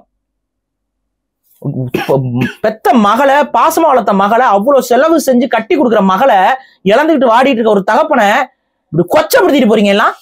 இதை பார்த்துட்டு பாரிசாலன் சும்மா இருப்பானா? பாருங்க, நம்ம இங்க பேசுறது எதுக்கு பேசுறோம்? இந்த சமூகம் நல்லா மாறணுங்கிறக்காக பேசுறோம். நான் வந்துட்டு உடனே கீழே கமெண்ட்ல வந்துட்டு இல்ல இவங்க ஆரம்பத்துல இருந்தே வந்து ஒருவனுக்கு ஒருத்தின் தான்டா வளர்க்க முடியும். நீ எப்படி வளர்ப்ப உன் பிள்ளைய? சின்ன குழந்தையில இருந்து என்ன சொல்லி வளர்ப்ப? ஒருவனுக்கு ஒருத்தி மட்டும் இல்ல, ஒருத்திக்கு ஒருவன், 2 பேருக்கு ஒருவனுக்கு ஒருத்தி, ஒருத்திக்கு ஒருவன், எல்லாம் ஒண்ணுதான். அது நீங்க இப்படி முன்னாடி போடணும், அது பின்னாடி போடணும், இதெல்லாம் லூசுத்தனமான புரிஞ்சுக்க மாட்டாங்களே. ஒழுக்கம்ங்கிறது 2 தரப்புலையும் இருக்கும். கற்புங்கிறது இருக்கவங்க கிட்ட, கொடுக்கறவங்க கொடுத்து எடுத்துக்கிறது, இவ்வளவுதான். ஆணாதிக்கம் மாதிரி பேசுறேன்னு சொல்ற போர்ட்ரே பண்றதுனால நான் அப்படி சொல்றேன் மாத்தி. இங்க பாருங்க, தமிழ் கலாச்சாரம் பண்பாடு சொல்றது என்னன்னா, ஒரு மனிதன் ஒரு பெண்ணோட வாழணும் அப்படிங்கிறது. இதுக்காக அப்படியே கல்லானாலும் கலவன், புல்லானாலும் புருஷன் அப்படிலாம் கிடையாது. அதாவது ஒரு கணவனும் மனைவியும் அவர்களுக்கு இருக்கக்கூடிய அந்த அன்பு, இவரோட தான் நம்ம வாழணும் காலம் முழுக்க அப்படிங்கிற ஒரு புரிதலோடு வாழ்ந்தால்தான் சின்ன சின்ன முரண்களை எல்லாம் அவங்க சமரசம் செஞ்சு கடந்து போவாங்க. கல்யாணம் 10 நாள்ல கண்ணை கசிக்கிட்டு வந்துட்டுன்னா உடனே டைவர்ஸ்னு அப்ளை பண்ணா எவன் குடும்பமும் ஆளாது, எவன் குடும்பமும் ஆளாது. இவ்வளவுதான் நான் சொல்ல முடியும். எல்லா சின்ன சண்டைக்கெல்லாம் டைவர்ஸ்னா உங்க அப்பா ஆத்தாலும் கூட ஒன்னா இருந்திருக்க மாட்டாங்க. இப்ப நம்மளாம் சின்ன பசங்கள்ல இருந்து நம்ம அப்பா அம்மாவுக்கு சண்டை நடந்து பார்த்தது இல்லையா? எல்லார் வீட்லயும் நடக்கும். யார் எந்த குடும்பத்துல அப்பா வந்து எங்கள் வீட்டில் எல்லா நாளும் கார்த்திகைன்னு வாழ்ந்திருக்கான் சொல்லு? யார் எந்த வீட்டுல இருந்திருக்கான்? சினிமால வேணா அப்படி இருக்கும். எல்லா குடும்பத்துக்குள்ள அந்த படத்துலயுமே சண்டை தானே வருது. அந்த படத்துலயுமே குடும்பத்துக்குள்ள சண்டை வரதானே செய்யுது. பாட்டு இருக்கும்போது பாட்டுக்கு ஓகே, எல்லா குடும்பத்திலயும் சண்டை இருக்கும். சண்டைக்கெல்லாம் வந்து உடனே சின்ன சின்ன விஷயத்துக்குலாம் வந்துட்டு டிவோர்ஸ் எல்லாம் பேசிட்டு இருந்தோம்னா குடும்பம் விளங்காது. அப்போ எல்லாம் இப்ப இங்க கிறிஸ்டியானிட்டியில என்ன டெப்த் பார்ட்னு வருது இல்ல, அதை சொல்லிதானே கல்யாணம் பண்ணிக்கிறீங்க. இல்ல மாத்திருங்க, அதை போய் மாத்துங்க முதல்ல. அதை வெள்ளைக்காரன் மாத்த சொல்றானா? எல்லாம் பெரிய பகுத்தறிவு சிந்தனை தானே அவனுக்கு இருக்கு. எல்லாம் நம்மளை விட நல்லா முன்னேறி தானே கிடக்குறான். நம்மளை விட இந்த டொமஸ்டிக் வயலன்ஸ் இதுக்கெல்லாம் அவன் ஒரு படி மேலதானே இருக்கு. அதுக்காக கல்யாண முறையில வந்துட்டு டெத்தா பாட்டுலாம் சொல்லாதீங்க, ஏதாவது வேற மாதிரி மாத்தி வைங்கன்னு சொல்ல முடியுமா? திருமண பந்தம்ங்கிறது ஒருவனுக்கு ஒருத்திங்கிறது அப்படிதான் ஆரம்பிக்கணும் வாழ்க்கைய. அப்படிதான் கல்யாணமும் பண்ணணும். ஒருத்தர் புரிஞ்சுக்கிட்டு தான் கல்யாணம் பண்ணணும். புரிஞ்சுக்காம கல்யாணம் பண்றதை பத்தி அதுவும் நான் எதிர்க்கிறவன்னு உங்களுக்கு நல்லா தெரியும். 2 பேரும் நல்லா புரிஞ்சுக்கிட்டு தான் ஒரு கல்யாணத்துக்குள்ள போகணும். அந்த கல்யாணத்தை முடிஞ்ச வரைக்கும் உடையாம பாத்துக்கிறதுக்கு தான் 2 பேரும் முயற்சிக்கணும். இதுல யார் ஒரு பக்கம் உடைச்சிட்டு போகணும்னு முடிவு பண்ணிட்டாலும் அது உடஞ்சிரும். இன்னொருத்தரால தக்க வைக்க முடியாது அந்த கல்யாணத்தை. நம்ம ரகுவம்சி அந்த கேஸ்லயே பேசிருக்கோம், நிறைய பேசியிருக்கோம். சோ ஒரு தகப்பனா தன் மகள் கல்யாணம் ஆகி கொஞ்ச நாள் தான் ஆகுது. அந்த கொஞ்ச நாள்லயே அந்த பொண்ணுக்கும் அவங்க வீட்டுக்கும் பிரச்சனைகள் ஏற்படுது. அவங்க அப்பா வந்து கொஞ்சம் அட்ஜஸ்ட் பண்ணிருமா, கொஞ்சம் பொறுத்துட்டு இருமா, கொஞ்சம் நாள்ல சரியாயிரும், கொஞ்ச நாள்ல பழகிரும், கொஞ்ச நாள் அவங்களே உன்னை புரிஞ்சுக்குவாங்க, அதுக்குள்ள வேணாம் அப்படிங்கிற மாதிரி ஏன்னா ஃபுல் கிளியர் பிக்சர் அவங்க அப்பா கூடவே இருந்து பாக்கல. நீங்க இன்னொன்னு சொல்றீங்க, ஒரு பெண் வீட்டுக்காரங்க வந்து கல்யாணம் பண்ணி கொடுத்த உடனே ஆண் வீட்டுல போய் உட்காந்துட்டு பஞ்சாயத்து பண்ணிட்டு இருக்க முடியாது. புரியுதுங்களா சொல்றது? நீங்க ஒண்ணு சொல்லுவீங்க, ஏன் பெண் வீட்டுல ஏன் போகணும், ஏன் இங்க வளரணும், எல்லாம் தனி கொடுத்தனமா போயிட்டா விளங்குமா? அதுக்கப்புறம் இவங்களே உட்காந்து நீயா நானால உட்காந்து பேட்டிக்கிறோம், பெற்ற தாயும் தந்தையும் விட்டுட்டு வரலாமா பாங்க. இந்த பக்கம் குடும்பம் தேவையான பிரிஞ்சு வந்துடுங்க, நியூக்ளியர் ஃபேமிலியா இருக்கணுங்க. என்னங்கடா உங்க பிரச்சனை? அப்பா அம்மா பாத்துக்கனாலும் ஆமாங்கிறீங்க, அப்பா அம்மா கூட வாழணுங்கிறீங்க, அப்புறம் பையன் வந்து நியூக்ளியர் தனி கொடுத்தன வரணும்னு சொல்றீங்க. என்ன உன் பிரச்சனை? பசங்க அப்பா அம்மா விட்டுட்டு வரணும்னு நீங்க எதிர்பார்க்கறது லாஜிக்கலி, ஏன்னா பசங்களும் அப்பா அம்மா விட்டு போயிடணும், பொண்ணுங்களும் அப்பா அம்மா விட்டு போயிடணும். அப்புறம் யார் தான் அப்பா அம்மாவோட இருப்பா? யார் தான் இருப்பா? எல்லாருமே தனி கொடுத்துட்டு போயிட்டா யாருங்க இருப்பா? அப்புறம் கடைசியில வயசான காலத்துல என்ன இது ஃபேமிலி? அது நான் சொல்றேன், இந்த ஐடியாலஜிஸ் எல்லாமே குடும்ப கட்டமைப்பையே உடைத்து எறியக்கூடிய சிந்தனை கொண்ட கூட்டம். அதான் நான் சொல்றேன், எல்ஜிபிடி அஜெண்டாக்கு சப்போர்ட் பண்ற எச்ச பசங்க எல்லாம் இது மாதிரியான பேசுறத நம்ம, இதுதான் பிரச்சனை, குடும்பம் ஒளிஞ்சிடணும். ஒரு நல்ல தகப்பனை கூட வந்து வழக்கு பதிவு பண்ணுங்கன்னு சொல்றாங்க. அந்த மனுஷனை விட யாரு நல்ல தகப்பன் சொல்லுங்க நீங்க? இவங்களை விடுங்க, நம்ம இஷ்யூக்குள்ள, அதான் இஷ்யூக்குள்ள வரேன். இப்ப இவர் வந்து நிறைய பேர் வைக்கிற விமர்சனங்கள் நான் சொல்றேன். முதல்ல வந்து இந்த விஷயத்துல வந்து பணத்தை பார்த்து அவங்க கல்யாணம் பண்ணி கொடுத்துட்டாங்க, குணத்தை பார்த்து கொடுக்கல, இந்த விமர்சனம் இணையதளத்துல நிறைய வருது. சரி, உண்மைதான். அவன் கேவலமானவங்கிறத எப்படி கண்டுபிடிக்க முடியும்? இந்த பணம் வெளில தெரியும், குணம் எப்படிங்க தெரியும்? எப்படி தெரியும்? தெரியாதே. ஒருத்தர் நல்லவனா கெட்டவனான்னு எதை வச்சு கண்டுபிடிப்ப? இந்த தொழில் செய்யறத வச்சா? டாக்டர்கள் எல்லாமே நல்லவங்களா, இன்ஜினியர் எல்லாமே நல்லவனுங்களா? சொல்லுங்கப்பா. எது இல்ல, இந்த கோர்ஸ் படிச்சிட்டீங்கன்னா நல்லவனா இருப்பீங்க, எப்படி கண்டுபிடிப்பீங்க? எங்க அப்பா அம்மாவே என் பையன் என்னங்க 2 வழி வலிப்பான், அப்புறம் 4 ரவுண்டு போடுவான், கொஞ்சம் அட்ஜஸ்ட் பண்ணி சொல்லுவாங்க, நல்ல பையங்க, நல்லா சம்பாதிக்கிறான். நீ எல்லாம் இனி வரைக்கும் சினிமா படத்துல எல்லாம் கொலை பண்ணுவான், இது பண்ணுவான், பொண்ணுங்களோட டான்ஸ் ஆடுவான், பெண்ணை தொட்டால் வெட்டுவது கையே இல்ல தலையைமா, அதுக்கப்புறம் இருக்கியா நட்சத்திர குடல் ஆடுவான். அந்த பாட்டும் பாத்துருக்கீங்க? ஆமா, அது ஃபர்ஸ்ட் பார்ட்ல தானே வருது, செகண்ட் பார்ட்ல தானே தலை வெட்டுறான். இதெல்லாம் நீ வந்து கை தட்டிட்டு போயிருவ. என்னடா நீ என்னடா 3 பொண்ணு ஒன்னா நூடுல்ஸ்குள்ள புந்து வெளியில வர, அப்போ எங்கடா கையை வெட்டலாமா தலையை வெட்டலாமான்னு கேட்கல இவனும். ஆனா இவருக்கு ஒவ்வொரு பொண்டாட்டி வச்சோடனே இவர் வெட்டுவாரு. இதெல்லாம் நியாயப்படுத்திட்டு இருக்க சொசைட்டிலாம் உட்காந்துக்கிட்டு இருக்கிறோம். டபுள் ஸ்டாண்டர்ட்ஸ் எல்லாம். இங்க நான் கேட்கறது என்னன்னா, எவன் நல்லவன் எவன் கெட்டவன் ஒரு தகப்பன் எப்படி பார்த்து தெரிஞ்சுக்க முடியும்? தெரிஞ்சுக்க முடியாது. லவ்லயே அப்படிதானங்க, ஸ்டார்டிங்ல எல்லாம் ரோசியா இருக்கும், அதுக்கப்புறம் தான் கல்யாணம் ஆனதுக்கு அப்புறம் வந்துட்டு அவன் இது பண்றான், வீடியோ எடுக்கிறான், கேஸ் வந்துச்சுல, லவ் பண்ணிட்டு போயிட்டு படுக்க போதுங்க. படுக்க போன இடத்துல மச்சான் யாரோட இருக்கேன் பாத்தியானா, அவன் செல்ஃபில வீடியோ கேமரா எடுக்கிறான், ஆன் பண்ணா ஐயோ ஓடி போய் கதவை சாத்திட்டு போலீஸ்க்கு கால் பண்ணி கேஸ் நடந்துச்சா இல்லையா? என்ன பண்ணலாம்? யார் மேல குறை சொல்லலாம்? அவன் கெட்டவன், அவனை ஏன் நம்பி போய் படுக்க போன? என்ன பண்ணலாம்? ஃபர்ஸ்ட் நல்ல மாதிரி காட்டி எப்பங்க எல்லாம் நல்லவனா தாங்க நடிச்சா தாங்க பொண்ணு வந்து சிக்கும், பணக்காரனா நடிச்சாதான் பொண்ணு வந்து சிக்கும், இப்படிதானே பிளான் பண்ணி தானே எல்லாம் பண்றாங்க. அவனுக்கு கூட தெரியாது அதெல்லாம். ஸோ நல்லவன் கெட்டவங்கிறதெல்லாம் பழகி பார்த்தா தான் தெரியும். ஒருத்தர் எல்லாருக்கிட்டையும் நல்ல குணங்கள் இருக்கும், எல்லாருக்கிட்டையும் கெட்ட குணங்கள் இருக்கும். ஸோ இது வந்து ஒரு மாதிரி கிரே ஏரியா, பிளாக் அண்ட் ஒயிட்னு கிடையாது. நேரம் எடுத்துக்கோல அது வெளியே. அதெல்லாம் ஒருத்தருடைய உண்மையான தன்மையை புரிஞ்சுக்கிறதுக்கு ஒரு பல ஆண்டுகள் ஆகும், பல சிச்சுவேஷன்ஸ் கடந்து வரணும், சிச்சுவேஷன் இருக்கும், ஒருத்தர் உண்மையா தெரிஞ்சு கூட இருந்து பழகணும், இந்த மாதிரி நிறைய விஷயங்கள் இருக்கு. ஸோ கல்யாணத்துக்கு வரன்னு பார்க்கும்போது நல்லவனா கெட்டவனாலாம் யாராலையும் கண்டுபிடிக்க முடியாது. ஸோ இதுக்கெல்லாம் நீங்க அவரை பிளேம் பண்ணக்கூடாது. அவர் என்ன பார்த்திருக்காரு? குடும்பம் நல்ல குடும்பம்னு பார்த்திருக்காரு, நல்ல வசதியான குடும்பம், ஒரு பெரிய அரசியல் கட்சி. இப்ப நீங்க என்ன சொல்லணும்? இப்ப காங்கிரஸ் இருக்கலாம் அயோக்கிய பையன்னு சொல்லணும் நீங்க. அதை ஒத்துக்குவாங்களா நீங்க? இப்ப இந்த பகுத்தறிவு பேசுறான்ல, ஏங்க காங்கிரஸோட இருக்காங்க, காங்கிரஸ் திமுகவோட கூட்டணியில இருக்கு, திமுகவோட கூட்டணி இருக்க காங்கிரஸ் எப்படிங்க நல்லவனா இருக்க முடியும்? இப்படி வா லாஜிக்கு. வரமாட்டேன். இப்ப பேசுறலாம் யாரு? ஏண்டா உன் கட்சியில இருக்கிறாங்க, நீ கூட்டணி இருக்க கட்சியில இருக்கிறவரு நல்ல குடும்பம் நம்பிட்டாரு. அவருக்கு அரசியல் தெளிவு இல்லப்பா. இப்ப நானா இருந்தேன்னா காங்கிரஸ்ல இருக்காங்களா, திமுகவோட கூட்டணியில இருக்க காங்கிரஸ்ல இருக்காங்களா? ஜென்மத்துக்கு அந்த குடும்பத்துல கல்யாணம் பண்ணக்கூடாது, எல்லாம் அயோக்கிய பயலுக, நாட்டுல அநியாயம் நடக்குதுன்னா இவங்களும் அநியாயத்துக்கு துணை போறவங்க நான் சொல்லுவேன். எனக்கு இருக்க புரிதல் எல்லாருக்கும் இருக்குன்னு நான் சொல்ல முடியுமா? அப்படி பார்க்கவும் முடியாது. அப்படி பார்க்க முடியுமா? இந்தந்த கட்சியில இருக்கவங்களாம் நல்லவன், அந்தந்த கட்சியில இருக்க அவங்க சமூகத்தால மதிக்கப்படுற இடமா இருக்கிறாங்க. அவங்க தாத்தா வந்து ஒரு அந்த குடும்பத்துடைய தாத்தா வந்து ஒரு பெரிய காங்கிரஸ் கட்சி தலைவரா இருந்திருக்காப்புல, நிறுவனரா இருந்திருக்காரு. அவரோட இப்ப பையனும் அதாவது அவரோட மாமனார், அந்த இந்த பொண்ணுடைய மாமனாரும் வந்து பாத்தீங்கன்னா காங்கிரஸ்ல ஒரு மிக முக்கிய பொறுப்புல இருக்காரு. நல்லா வசதியானது பையன் பாக்குறதுக்கு நல்லா வாட்ட சட்டமா லட்சணமா தான் இருக்கிறான். ஆமாங்க, நல்லா உயரமா இருக்கிறான், எல்லாம் லட்சணமா இருக்கான். அவங்க பாக்குறாங்க பொண்ணுக்கு ஈக்குவலா இருக்கானா, நல்லா ஈக்குவலா இருக்கிறான், எல்லாம் பாக்குற குறைகிற இருக்கா, எதுவும் இல்ல. படிச்சிருக்கானா, MBA படிச்சிருக்காங்க. அவன் உன்னோட கல்வி, உன்னோட திராவிடம் இத்தனை வருஷம் கொடுக்குற கல்வியும் அவனை திருத்தல, அவன் அதுக்கப்புறமும் காம கொடூரனா இருக்கான் அப்படின்னு நீ சொல்ற. என்ன பண்ணலாம்? இதெல்லாம் பாக்குறாரு, நல்லா படிச்சிருக்கான், நல்ல வசதியான குடும்பம், நல்லா இருக்கு, சரி ஓகே எல்லாம் இருக்கு, அவங்க ஃபேமிலி எல்லாம் நல்லது. அவங்க மேல ஏதாவது குற்றப்பிரிவு வழக்குகள் ஏதாவது இருக்கா, முன்னாடியே அவன் மேல ஏதாவது இருக்கா, அவன் மேல ஏதாவது ரேப் கேஸ் இருக்கா, அவன் மேல ஏதாவது இருக்கா, இந்த மாதிரி ஏதாவது கேசஸ் இருக்குன்னா ஏங்க குற்றவாளி கிட்ட போய் ஏங்க அப்படின்னு சொல்லலாம். எதுவுமே இல்ல, அவங்க குடும்பத்து மேலே எந்த விதமான குற்றவியல் வழக்குகள் பின்னணியே ஒண்ணுமே கிடையாது. ஒரே சமூகம் அதெல்லாம் பார்த்து கல்யாணம் பண்ணி வச்சிருக்காங்க. அவங்க பார்த்துட்டு அவங்க சரி ஓகே இது நல்ல வசதியா இருக்காங்க, நல்ல மரியாதையா இருக்காங்க, நம்ம கட்டி கொடுப்போம் நம்பி கட்டி கொடுக்குறாங்க. கட்டி கொடுக்கறது மட்டும் இல்லாம தன்னுடைய பெண்ணுக்கு அளவுக்கு அதிகமான டௌரியும் கொடுக்குறாரு.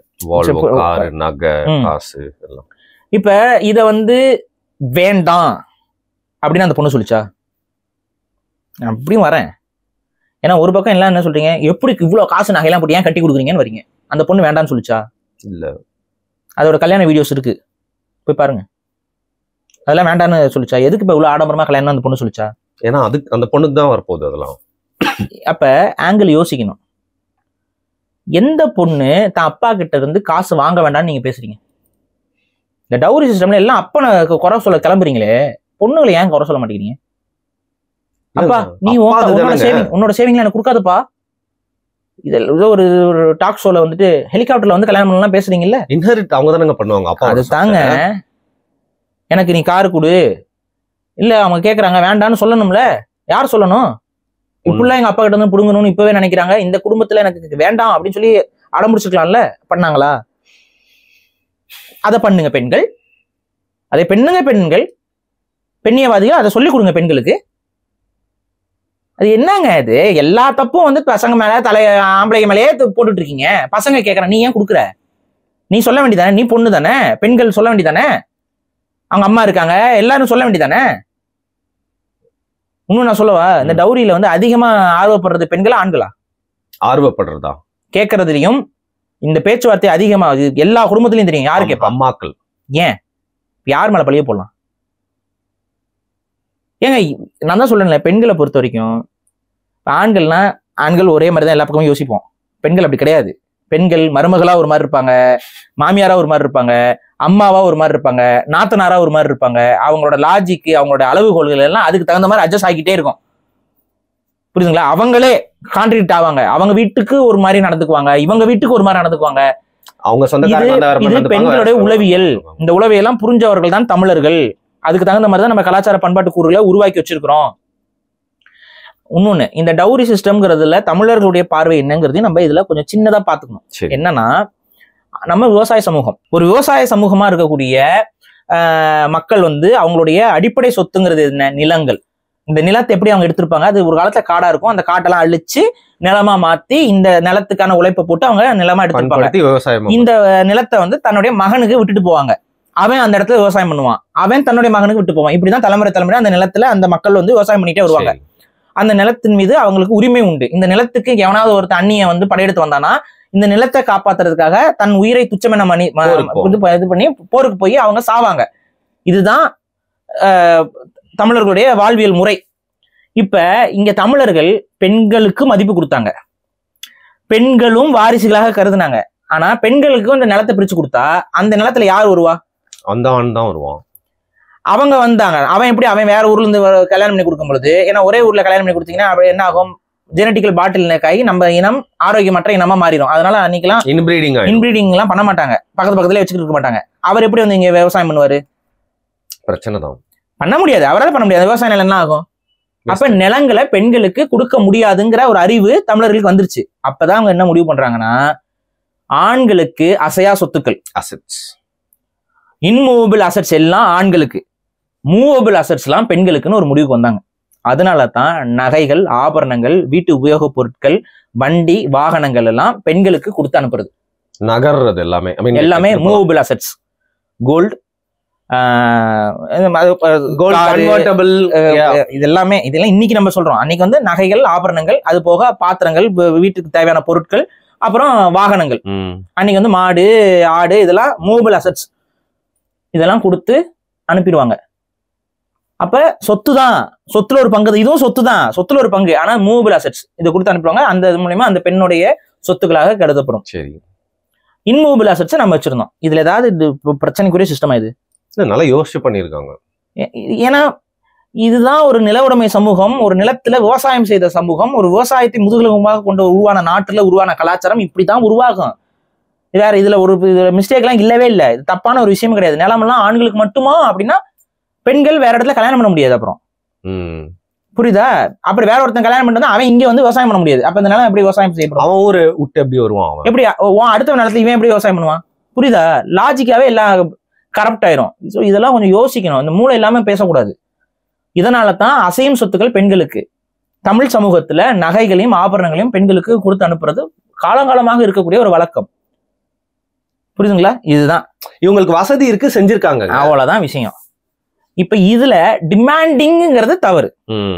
டிமாண்டிங்கிறது இருக்கக்கூடாதுங்கிறது நம்மளோட பார்வை. பார்கெனிங் பண்றது, இவ்வளவு போட்டதான் கல்யாணம் பண்ணுவேன், இப்படிதான் அப்படிதாங்கிற அதெல்லாம் வந்து அது ரொம்ப தப்பான ஒரு முறை. அவங்க வீட்டுல என்ன கொடுக்கணும்னு நினைக்கிறாங்களோ அதை வாங்கிட்டு இவங்க வராங்க. இன்னும் நான் சொல்றேன், இதுவும் கால ஓட்டத்துல காணாம போகுது. ரீசன் என்ன? இந்திய அரசியலமைப்பு சட்டம் வந்ததுக்கு பின்னால இந்திய அரசியலமைப்பு சட்டம் சொத்துல சரிபங்காக பெண்களுக்கும் அப்படின்னு சட்டம் வந்து விட்டது. சட்டம் வந்து விட்டது. இப்ப பெண்கள் வந்து வேண்டாம்ட்டு போறீங்க சொத்தை. இன்மூவபிள் அசெட்ஸ்லயும் உங்களுக்கு உரிமை வந்துருச்சு. இன்னைக்கு மாறிடுச்சு சட்டம். நீங்க நான் சொல்றது வந்து தமிழர்களுடைய வாழ்வியல் சட்டம். ஆனா இன்னைக்கு நடைமுறை இருக்கிறது இந்தியாவுடைய அரசியலமைப்பு சட்டம். இந்தியாவுடைய அரசியலமைப்பு சட்டத்தை பொறுத்த வரைக்கும் இம்மூவபிள், அதாவது நிலங்களும் பெண்களுக்கு உரிமை, நிலம் வீடுகளிலும் பெண்களுக்கு உரிமை உண்டுன்னு வந்துருச்சு. கிளைம் பண்ணலாம், கிளைம் பண்ணணும், பண்ணலாம் இல்ல, பண்ணணும், கொடுக்கணும். இப்ப எதுக்கு டவுரி? புரியுதா நான் சொல்றது? இப்ப நீங்க என்ன சொல்லணும்னா, அம்மா உனக்கு எதுக்கு நகை? அப்பாக்கள் சொல்லணும். நான் அந்த திரும்ப ஆண்களுக்கு தான் நான் பாடம் சொல்றேன். நாளைக்கு உனக்கு ஒரு பெண் குழந்தை பிறக்கும்ல, அப்பா எனக்கு நகை போட்டு அனுப்புன்னு சொன்னா உனக்கு அதெல்லாம் நகையெல்லாம் போட மாட்டேன், என் சொத்துல உனக்கு பாதி வந்துடும், கிளம்பு, அவ்வளவுதான். என்னோட இதுக்கு அப்புறம் என் சொத்துல உனக்கு பாதி வரும். இதுக்கு எவனாவது ஒத்துக்கிட்டு கல்யாணம் பண்றியா பண்ணு, இல்லைன்னா விட்டு போ. முடிஞ்சதுல விஷயம் இவ்வளவுதானங்க. இல்ல அப்பாக்களை சேவ் பண்ணணும்னா இதான் பண்ணணும். அப்பாக்கள் வேற வழியில் என்னெல்லாம் உன் மேல கேஸ் போடுவாங்கயா, கேஸ் போட சொல்லி இந்த பெண்கள் கொடி பிடிப்பாங்கயா. இப்ப மனசுல வச்சுக்கோ. இப்ப இவங்க அப்பாவுக்குமே இவங்க அப்பாவோட சொத்துக்கள் எல்லாம் அந்த பொண்ணுக்கு போதான் போகுது. லேண்ட் பேஸ் சொத்து, காரெல்லாம் தாண்டியும் அந்த சொத்து போதான் போகுது. எதுக்கு இந்த நகை காரெல்லாம்? இது ஆடம்பரத்தின் வெளிப்பாடு. ஆசையில பண்ணிட்டாங்க. இது ஆடம்பரத்தின் வெளிப்பாடு. புரியுதுங்களா? தன்னுடைய மகளுக்கு கல்யாணம் பண்ணி கொடுக்கும்போது வால்வோ கார் வாங்கி கொடுக்கணுங்கிறது அவங்க அப்பாவுடைய ஆடம்பரம். அதுக்கு வாங்கி கொடுக்குறாரு, அவரோட உரிமை, அவரோட காசு, அவரோட உரிமை. அதுல மூக்கு நுழைக்க முடியாது. பட் அவரோட முடிவு அது. அந்த பொண்ணுக்கு அதுல அப்ஜெக்ஷன் இல்லை. அப்ஜெக்ஷன் இருந்தா அந்த கார் கொடுக்காதுன்னு சொல்லியிருக்கணும். சொல்லிச்சு அந்த பொண்ணு. சரி வரேன். ஸோ இது எல்லா ஆங்கிலையும் நீங்க பார்க்கணும். ஸோ அவங்க அப்பாவா அவர் செஞ்சது எந்த தவறும் கிடையாது. அவர் மேல நீங்க குறை சொல்றது அநாகரிக போக்கு. தயவு செஞ்சு அதெல்லாம் யாரும் செய்யாதீங்க. அவங்க அப்பா தன் மகளுக்கு மேக்சிமம் என்ன பண்ண முடியுமோ அதை தான் அவர் பண்ணியிருக்காரு. அவரால் முடிஞ்சது எல்லாத்தையும் பண்ணியிருக்காரு. சப்போஸ் அந்த பொண்ணு வந்து என்ன செக்ஷுவலா ஹராஸ்மெண்ட் பண்றாங்கிற விஷயத்த அந்த பொண்ணு அவங்க அப்பா கிட்ட பகிர்ந்துருந்துச்சுன்னா அவங்க அப்பா வெட்டிட்டு ஜெயிலுக்கு முடிவு வெட்டிட்டு ஜெயிலுக்கு போயிருக்கிற ஆளுதான் அந்த மனுஷன். அதனால அந்த மனுஷனை, ஆல்ரெடி பொண்ணை இழந்திருக்கக்கூடிய மனுஷனை, இன்னும் நான் சொல்லும்ல, டேட் லிட்டில் பிரின்சஸ்ன்னு எதை வச்சு சொல்றீங்க? அது அப்படிதானங்க. அதாவது 90% அப்பாக்களுக்கு தன்னுடைய பொண்ணு வந்துதான் பிரின்சஸ். சோ அவங்க அப்பாக்கள் எல்லாம் தயவு செஞ்சு எல்லாத்தையும் வந்து ஆம்பளை மேலேயே பழிய போடாதீங்க. பழிய தூக்கி எப்ப பார்த்தாலும் ஆம்பளை மேலேயே போடாதீங்க. புரியுதா? இங்க பழிய நீங்க ஆக்சுவலா போடணும்னா யார் மேல போடணும் அப்படின்னு பாத்தீங்கன்னா அந்த மாமியார்கிட்ட போடணும். அந்த மாமியார் ஜெயிலுக்கு போயிருக்கா? இல்ல உடம்பு சரியில்லைன்னு சொல்லிட்டு அவங்க ஏன் இப்ப அப்பா இப்ப அவங்க மாமனாருக்கு உடம்பு சரியில்லை, அவங்க மருமகனுக்கு உடம்பு சரியில்லைன்னா விட்டுருப்பீங்களா? சொல்லுங்க. 3 பேருமே தானங்க குற்றவாளி.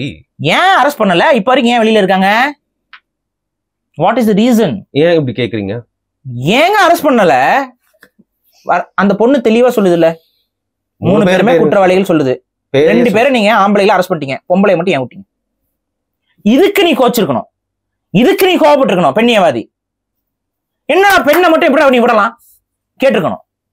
கேட்டாங்களா யாராவது? எந்த பெண்ணியவாதிகள் கேட்டாங்க? நான் கேட்கிறேன். பெண்ணும் ஆணும் சமம். ஏன் இந்த பெண்ணுக்கு மட்டும் ஒரு இது? இப்ப நான் கேட்கிறேன், அவங்க அப்பாவுக்கு வந்து உடம்பு வலி, கால் வலிக்குது, கை வலிக்குது, மயங்கி விழுந்துட்டாருன்னா விட்டுருப்பீங்களா? அது எப்படி விட முடியும்?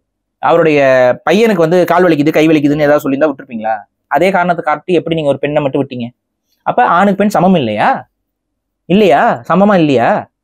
அவங்களுக்கு கன்சர்னா வைக்கணுமா? இந்த டைட்டானிக் ஜோக் தான். ஒரு டைட்டானிக் இதுல வந்துட்டு உமன் அண்ட் சில்ட்ரன் ஃபர்ஸ்ட் அப்படிம்பாங்கல்ல, அதெல்லாம் இனிமேல் இருக்கக்கூடாது. சமத்துவம்னா வந்துரு சமத்துவமா? இல்ல இயற்கையில நான் அப்படி இல்லை அப்படின்னா புரிஞ்சுக்கணும். ஒரு ஆண் சிறை தண்டனையை தாங்குவான். ஒரு பெண் அந்த மாதிரி ஒரு ஹார்ஷ் கண்டிஷனுக்கு போகும்போது அவங்களுக்கு ஏதாவது விபரீதம் ஆயிரும்னு யோசிக்கிறாங்கல்ல. இது இருக்கக்கூடாதுன்னு சொல்லு, அதுக்கப்புறம் நம்ம பேசுவோம் சமத்துவத்தை பத்தி. இவன் மேல வைக்கக்கூடிய செக்ஷுவல் அலிகேஷன்ஸ் எந்த அளவுக்கு உண்மை அப்படிங்கிறது எனக்கு உண்மையிலேயே தெரியல. என்ன வருது வெளியில? ஏன் அப்படின்னா, இப்ப அந்த பொண்ணு வந்து அந்த பொண்ணுடைய ஆடியோ அந்த பொண்ணுடைய ஆடியோல வந்து ரொம்ப கிளியரா என்ன சொல்லுதுன்னா, உடல் ரீதியாக மன ரீதியாகன்னு சொல்லுது. உடல் ரீதியாக மன ரீதியாக மேபி அடிச்சிருக்கலாம், உதைச்சிருக்கலாம், மிதிச்சிருக்கலாம், இல்ல தள்ளி விட்டுருக்கலாம். இதெல்லாமே உடல் ரீதியான பிரச்சனைகள். இல்ல அந்த பொண்ணு அதிகமா வேலை கூட வாங்கிருக்கலாம். சரியா? நமக்கு அந்த பொண்ணு என்ன மீன் பண்ணுச்சுன்னு உண்மையிலே தெரியல. பட் பெண்ணுடைய அம்மா சொல்ற ஸ்டேட்மெண்ட், செக்ஷுவலா என் பிள்ளைய கட்டல்ல கட்டி போட்டு செய்யக்கூடாதெல்லாம் செஞ்சான். You mean that BDSM kind of இதை தான் அவங்க அம்மா சொல்றாங்க ஊடகத்துக்கிட்ட. சரியா? இன்னைக்கு ஆண்கள் மீது வழக்கு பதிவு செய்யப்படும் பொழுது ஒரு நார்மலா ஒரு புருஷன் பொண்டாட்டிகிட்ட சண்டைனா என்ன கேஸ் ஃபைல் பண்றாங்க? Domestic abuse, women harassment. அந்த டொமஸ்டிக் அபியூஸ்ல ஆக்சுவலா ரேப்பையும் சேர்ப்பாங்க. தெரியுமா? தெரியும். மெரைட்டல் ரேப்பையும் சேர்ப்பாங்க. ஸோ இது வந்து ஒரு நடைமுறையில் இருக்கக்கூடிய ஒரு விஷயமாவும் இருக்கு. அவங்க வழக்கறிஞர் அப்படிதான் சொல்லுவாங்க. இப்படி சொல்லுங்க, அப்பதான் கேஸ் ஸ்ட்ராங் ஆகும். புரியுது. ஸோ இதை வச்சு நம்ம அந்த பையன் உண்மையாவே செக்ஷுவல் ஹராஸ்மெண்ட் பண்ணானா இல்லையான்னு எனக்கு இன்னும் ஃபர்தர் எவிடன்ஸ் வர வரைக்கும் என்னால் முடிவெடுக்க முடியாது. நான் அதுக்காக அவன் வந்து நல்லவன் இல்லை நான் சொல்லலை. ஒருவேளை பண்ணியிருந்தானா? பண்ணியிருக்கலாம். we need proof. சரி, அந்த பொண்ணோட ஆடியோல அதுக்கான ப்ரூஃப் இல்லைன்னு நான் பாக்குறேன். பட் அதுக்கான காரணம் தான் நீங்க சொல்றீங்களா? அது வந்து அவங்களுக்கு சொல்றதுக்கு அசிங்கமா இருக்கலாம். நம்ம வந்து அசியம் பண்ண முடியாது இல்ல. இப்ப நான் கேட்கறது என்ன அப்படின்னா, சரி அப்ப இந்த பெண்ணுடைய அவங்க அம்மாவுடைய ஸ்டேட்மெண்ட்ஸ்ல இருந்தே சில விஷயங்களை நான் கேட்கிறேன். இது எனக்கு ஒரு சில டவுட்ஸ். ஏன் இந்த டவுட் எனக்கு வந்துச்சுங்கிறதுக்கு சில டவுட்ஸையும் நான் முன்வைக்கிறேன். அந்த பொண்ணு கல்யாணம் ஆகி போன உடனே அந்த பையன் MBA படிச்சிருக்கான். ஆனா அவனுக்கு வேலை எல்லாம் எதுவும் செய்யல. அவன் ஏன் வேலை செய்யல அப்படின்னா, அவங்க வீட்டுல அவனுடைய மாத வருமானம்ங்கிறதே கிட்டத்தட்ட சில லட்சங்கள்ல இருக்கு. அதாவது ஒரு 30-40 லட்சம் அவனுக்கு வாடகை பணம் வருது. புரியுது. நிறைய காம்ப்ளெக்ஸ், நிறைய கடைகள் இதெல்லாம் அவங்க வந்து கட்டி விட்டுருக்காங்க. அவனுக்கு வந்து 40 லட்சமோ இல்ல ஒரு 20 லட்சத்துக்கு மேல அவனுக்கு வருமானம் வந்து மாதம் வந்துகிட்டு இருக்கு, வாடகை மூலமா மட்டுமே. அது போக அவன் என்னென்ன பிசினஸ் எல்லாம் தெரியல எனக்கு. அவங்க அப்பா என்ன பண்றாங்கலாம் தெரியல. அவன் வேலைக்கு போல. அவன் MBA வரைக்கும் படிச்சிருக்கான், ஆனா வேலைக்கு போல. இந்த பொண்ணு அவங்க கல்யாணம் பண்ணி போனாங்கல்ல, இதுக்கப்புறம் அந்த பொண்ணு வந்து அவனை, அந்த ஹஸ்பண்ட IAS எக்ஸாமுக்கு எழுத சொல்லியிருக்காங்க. அவன் அப்ளை பண்ணி எழுதியிருக்கான். இது இவங்க அம்மா சொல்றாங்க, அந்த பொண்ணோட அம்மா சொல்றாங்க. அவனை எக்ஸாம் எழுத சொல்லிட்டு அவன் பாஸ் ஆக மாட்டான், அவனுக்கே அதுல அக்கறை இல்லை, அவன் எப்படி பாஸ் ஆவான்னு என்கிட்ட புலமுனியன்னு அவங்க அம்மா சொல்றாங்க. இது கொஞ்சம் இடிக்கல? செக்ஷுவல் ஹராஸ்மெண்ட் பண்ற ஒரு ஹஸ்பண்டை வந்து IAS ஆகுனா என்ன ஆகும் நாடு? பல்லதான் போடுவான். போய் செக்ஷுவல் அஃபண்டர், செக்ஷுவல் ஹராஸ்மெண்ட் செய்யறவன், கட்டின பொண்டாட்டிய கட்டல்ல கட்டி போட்டு என்ன கருமத்தை பண்ணான்னு தெரியல, அவனை ஒரு பொண்ணு IAS அதிகாரி ஆக்கி பார்க்கணும்னு ஆசைப்பட்டுச்சுன்னா இது ஏதாவது இந்த நரேஷன் செட் ஆகுதா? இது இவங்க அம்மாவோட வாயிலிருந்து வந்த ஒரு வார்த்தை. சில பெண்கள் அது இன்னும் அன்பை கொடுக்குறாங்க. கொடுமையானவனா இருந்தாலும் சரி, கணவன் பார்த்து அவங்க அந்த மாதிரி ஒரு அன்பா. நீங்க ஏங்க அதுக்குன்னு IAS எக்ஸாமாங்க? சப்போஸ் அவன் ஏதாவது பாஸ் கீஸ் ஆகி தொலைச்சிட்டான்னு வைங்க, என்ன ஆகுறது? சரி, இங்கே இருக்கான அட்லீஸ்ட் வெளில எங்கேயா போயிட்டு வருவான்னு. அதுக்கப்புறம் வந்துட்டு அவங்க அம்மா இன்னொரு விஷயத்த சொல்றாங்க.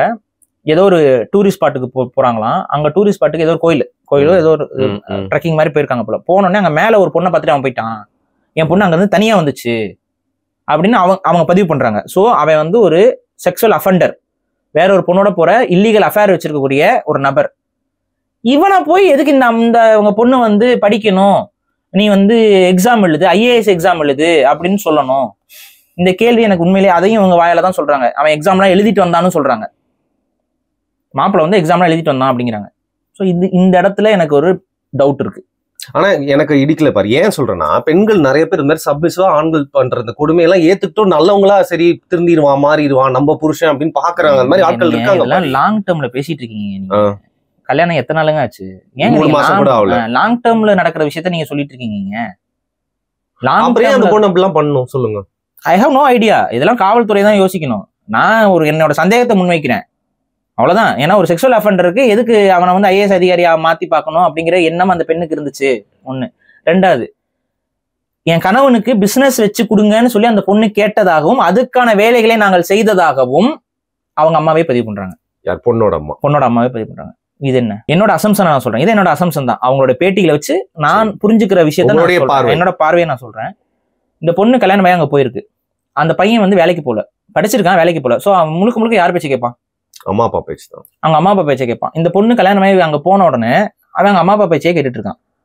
சோ இந்த பொண்ணு அவனை என்ன பண்ண வைக்குதுன்னா, நீங்க சம்பாதிக்கணும்னு சொல்லுது, நீங்க தனியா சம்பாதிக்கணும்னு சொல்லுது. அதுக்கு அவரை கவர்மெண்ட் எக்ஸாம் எழுத வச்சிருக்கு. ரெண்டாவது, உங்களுக்கு பிசினஸ் அமைச்சு கொடுக்கணும்னு சொல்லிட்டு இவங்க அப்பா அம்மா கிட்ட பேசுது. இப்ப இன்னொன்னு புரிஞ்சுக்கணும், அந்த பையனுக்கு பிசினஸ் அமைச்சு கொடுக்கணுங்கிற ஒரு விஷயத்த இவங்க அப்பா அம்மா செய்ய வேண்டிய அவசியம் என்ன?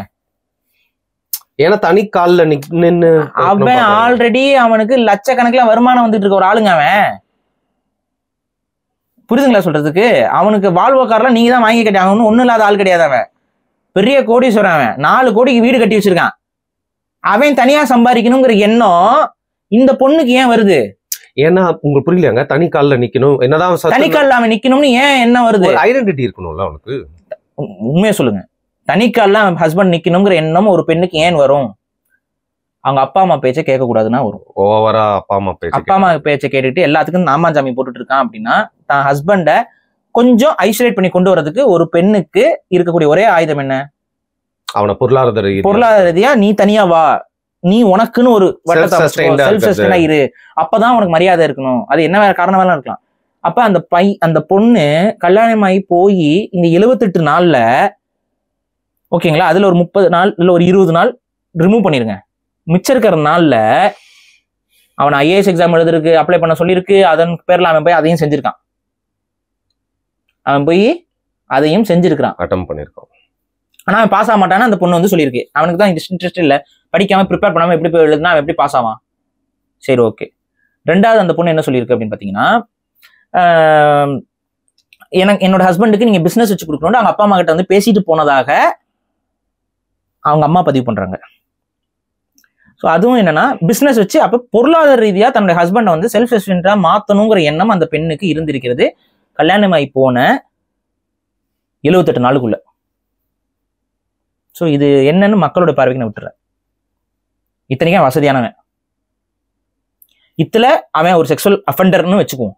அவன் ஒரு செக்ஷுவல் அஃபெண்டர்னே வச்சுக்குவோம். ஒரு செக்ஷுவல் அஃபெண்டருக்கு பிசினஸ் வச்சு கொடுக்கணும்னு நினைக்கிறது, ஒரு செக்ஷுவல் அஃபெண்டருக்கு வந்து ஐஏஎஸ் அதிகாரி ஆக்கி பார்க்கணும்னு நினைக்கிறதெல்லாம் எனக்கு இந்த நரேஷன்ல ஒத்து போகல. காவல்துறை தான் விசாரிக்கணும். எனக்கு தெரியல, நான் அதை தான் பதிவு பண்றேன். ஸோ இந்த இன்ஃபர்மேஷனை வச்சு பார்க்கும்போது எனக்கு இடிக்குது. உண்மைகள் எது பொய்கள் எதுன்னு எனக்கு தெரியல, இடிக்குது. சரி, நீங்க நடுநிலையா தான் நீங்க பதில் சொல்றீங்க. இன்வெஸ்டிகேட்டிவா ரொம்ப உள்ள போவானான்னு நினைக்கிறீங்க. அப்புறம் இன்னொன்னு, அவங்க அப்பா வந்து செக்ஷுவல் டார்ச்சரை ஆதரிச்சு 5 மணி நேரம் வந்து அந்த பொண்ணை நிக்க வச்சே வந்து நீ அவன் சொல்றதெல்லாம் கேளு அப்படி இப்படின்னு அட்வைஸ் பண்ணாரு அப்படிங்கிற ஒரு தகவல் நமக்கு வருது. அது அவங்க வீட்டுல இருந்து பதிவு பண்றாங்க. அப்ப என்னன்னா, அவங்க மாமனாரும் அந்த செக்ஷுவல் டார்ச்சரை வந்து பொறுத்து போனோம், என் பையனுக்கு பிடிச்ச மாதிரி அட்ஜஸ்ட் பண்ணிப்போ அப்படின்னு சொல்றேன். இதையும் எப்படி நான் பாக்குறதுன்னு எனக்கு தெரியல. இந்த மாதிரிலாம் இருக்காங்கிறது ஒண்ணுங்க. ஆனா இது எப்படி பாக்குறதுன்னு எனக்கு புரியல. இப்ப சப்போஸ் வந்து இப்ப உங்களுக்கு ஒரு கல்யாணம் ஆயிருக்குன்னு வைங்களேன், உங்க ஒய்ஃப் இருக்காங்க, உங்களுக்கும் உங்க ஒய்ஃபுக்கும் சண்டை வருது. இப்போ உங்க அப்பா வந்து அந்த பொண்ணுக்கு அட்வைஸ் பண்றாங்கன்னா என்ன சொல்லுவாங்க? சொல்லுங்க, பொதுவான என்ன சொல்லுவாங்க? கொஞ்சம் 2 பேருமே அனுசரிச்சு பேசி முடிவு பண்ணி. சரி, அடுத்து அவன் சொல்றது கொஞ்சம் கேட்டு நடன்னு சொல்றதுக்கு வாய்ப்பு இருக்கா இல்லையா? ஏன்னா அது உங்க அப்பா, வாய்ப்பு இருக்கா இல்லையா? அவனுக்கு கொஞ்சம் பிடிச்ச மாதிரி நடந்துக்கோன்னு சொல்றதுக்கு வாய்ப்பு இருக்கா இல்லையா?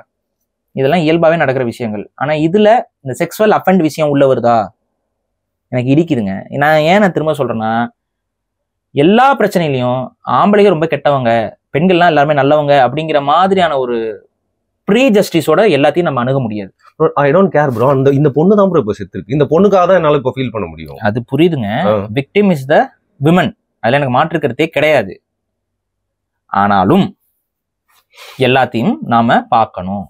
ஏன்னா இது சூசைட் கேஸ், இது மர்டர் கேஸ் இல்ல. பட் ஒருத்தவங்களை சூசைட் பண்ண தூண்டினாலும் அது மர்டர் தானே. சூசைட் பண்ற அளவுக்கு அவங்களுக்கு மென்டல் டார்ச்சரை தெரிந்து செய்வது இஸ் an offense. அவங்களா தவறா புரிஞ்சுக்கிட்டு போய் பண்ணிட்டா என்ன பண்ண முடியும்? தெரியாது நமக்கு. ஸோ இந்த சிச்சுவேஷன்ல நம்ம என்ன பார்க்கலாம்னா, இதெல்லாம் நடந்திருக்கு, நமக்கு முழுமையா உண்மை என்னன்னு தெரியாது. எனக்கு தெரியாது. பேரண்ட்ஸ் வீட்ல இருந்து தான் அந்த கார் எடுத்துட்டு கோயிலுக்கு போயிருக்காங்க. ஸோ அதனால அவங்க வீட்லயும் நடக்கலன்ற மாதிரியும் இருக்கு. அதாவது பேரண்ட்ஸ் வீட்ல இருந்தா கிளம்பி போயிருக்காங்க கார்ல. புரியுது இல்ல? ஸோ இதுல வந்து என்ன மாதிரி நம்ம ஒரு முடிவுக்கு வர்றதுன்னு தெரியல. அதனால நம்ம இத காவல்துறை கிட்ட ஒப்படைச்சு கொஞ்சம் நீதியும் நேர்மையோடும் காவல்துறை நடந்துக்கணும். அந்த உண்மையாவே அந்த ஆண் குடும்பம், அதாவது அந்த ஹஸ்பண்ட் ஃபேமிலி பிளான் பண்ணி ஒரு பிள்ளைய டார்ச்சர் பண்ணி அந்த டவுரிக்கு வந்து இன்னும் மிச்சம் இருக்கு 200 பவுன் நீ வந்து போடலை, அதுக்கு வாய்ப்பு இருக்கு. ஏன்னா 500 பவுன் போடுறேன்னு அவங்க ஒத்துக்கிட்டதாக சொல்றாங்க. 500 பவுன் போடல, 200 பவுன் இன்னும் மிச்சம் இருக்கு அப்படிங்கிற பட்சத்துல அவங்க வந்து அதை குத்தி காமிச்சதா சொல்றாங்க. அதுக்கு வாய்ப்பு இருக்கு. ஏன்னா விமன் நமக்கு கண்ணால பார்த்துருக்கோம், நிறைய பேர் அதை பார்த்துருப்போம். ஸோ அது அப்படிதான் நடக்கும். ஸோ அதுக்கு வாய்ப்பு இருக்கு. ஸோ அது வந்து ஒரு மென்டல் டார்ச்சரா, நீ உங்க அப்பா வந்து சொன்னதை செய்யல, அந்த மாதிரிலாம் வந்து அந்த பேச்சு வர்றதுக்கு வாய்ப்பு இருக்கு. ஏளனம் பண்றதுக்கு வாய்ப்பு இருக்கு. இது வந்து குடும்பங்களுக்குள்ள நடக்க வாய்ப்பு இருக்கு. அது அந்த பொண்ணுக்கு ஒரு மாதிரி இரிட்டேட் ஆக வாய்ப்பு இருக்கு. இந்த பையன் வந்து அவங்க அப்பா அம்மா பேச்சையே கேட்டுக்கிட்டு நடந்திருக்கிறதுக்கும் வாய்ப்புகள் நிறைய இருக்கு. ஏன்னா அவனுக்கு வந்து பிசினஸ் எதுவும் இல்லை. ஸோ ஆட்டோமேட்டிக்கா அவனுக்கு வந்து அவன் ப்ராப்பர்ட்டி இன்ஹெரிட் பண்றான். ஸோ அவங்க அப்பா அம்மா தயவை நம்பிதான் வாழ்றான் முழுக்க. ஸோ அவங்க அம்மா அப்பா பேச்சை தலையை கேட்டுட்டு இருக்கிற ஆட்டிக்கிட்டு இருக்கிறது தான் வாய்ப்பு இருக்கு. இந்த பொண்ணு போன இதுலயே வந்து டக்குன்னு என்ன சொல்றது, சேஞ்சஸை வந்து எதிர்பார்க்கறதுக்காக அவனை போய் நீ வேலைக்கு போங்கிறது, அதுக்கப்புறம் வந்துட்டு வேலைக்கு போறவன தான் கல்யாணம் பண்ணிக்கணும் நீங்க முடிவு எடுத்துருக்கலாமே. கரெக்ட் தானுங்க? இது கல்யாணத்துக்கு அப்புறம் இதுக்கு இந்த சடன் சேஞ்சஸ் எல்லாம் எதுக்கு? அவ்வளவு அவசரம் என்ன தெரியல நமக்கு. இதுக்கு மேல உள்ள போக தேவையில்லை. சோ இது வந்து ஒரு பிஸியான ஒரு விஷயமாக இருக்கு. சரி, இந்த பொண்ணு எப்படி தற்கொலை பண்ணிருக்காங்கன்னு பாத்தீங்கன்னா, தென்னை மரத்துல அது என்னன்னு பாத்தீங்கன்னா, அந்த ஒரு வண்டு ஒண்ணு வருங்க, அந்த புழு வைக்கும். அது வண்டு வரும், அந்த காண்டாமிருக வண்டுன்னு சொல்லுவாங்க. அந்த வண்டு வைக்கிறதுக்கு அந்த அடிமரத்துல வந்து அந்த புழு வச்சிரும். அந்த புழுல இருந்து அது வண்டா மாறி வெளியில வரும். மரமே பட்டு போயிடும். அப்ப என்ன பண்ணுவாங்கன்னா, அந்த வண்டு புழு எல்லாம் சாகடிக்கிறதுக்கு ஒரு மாத்திரை இருக்கும். அந்த மாத்திரை உள்ள சொருகி வச்சிருவாங்க.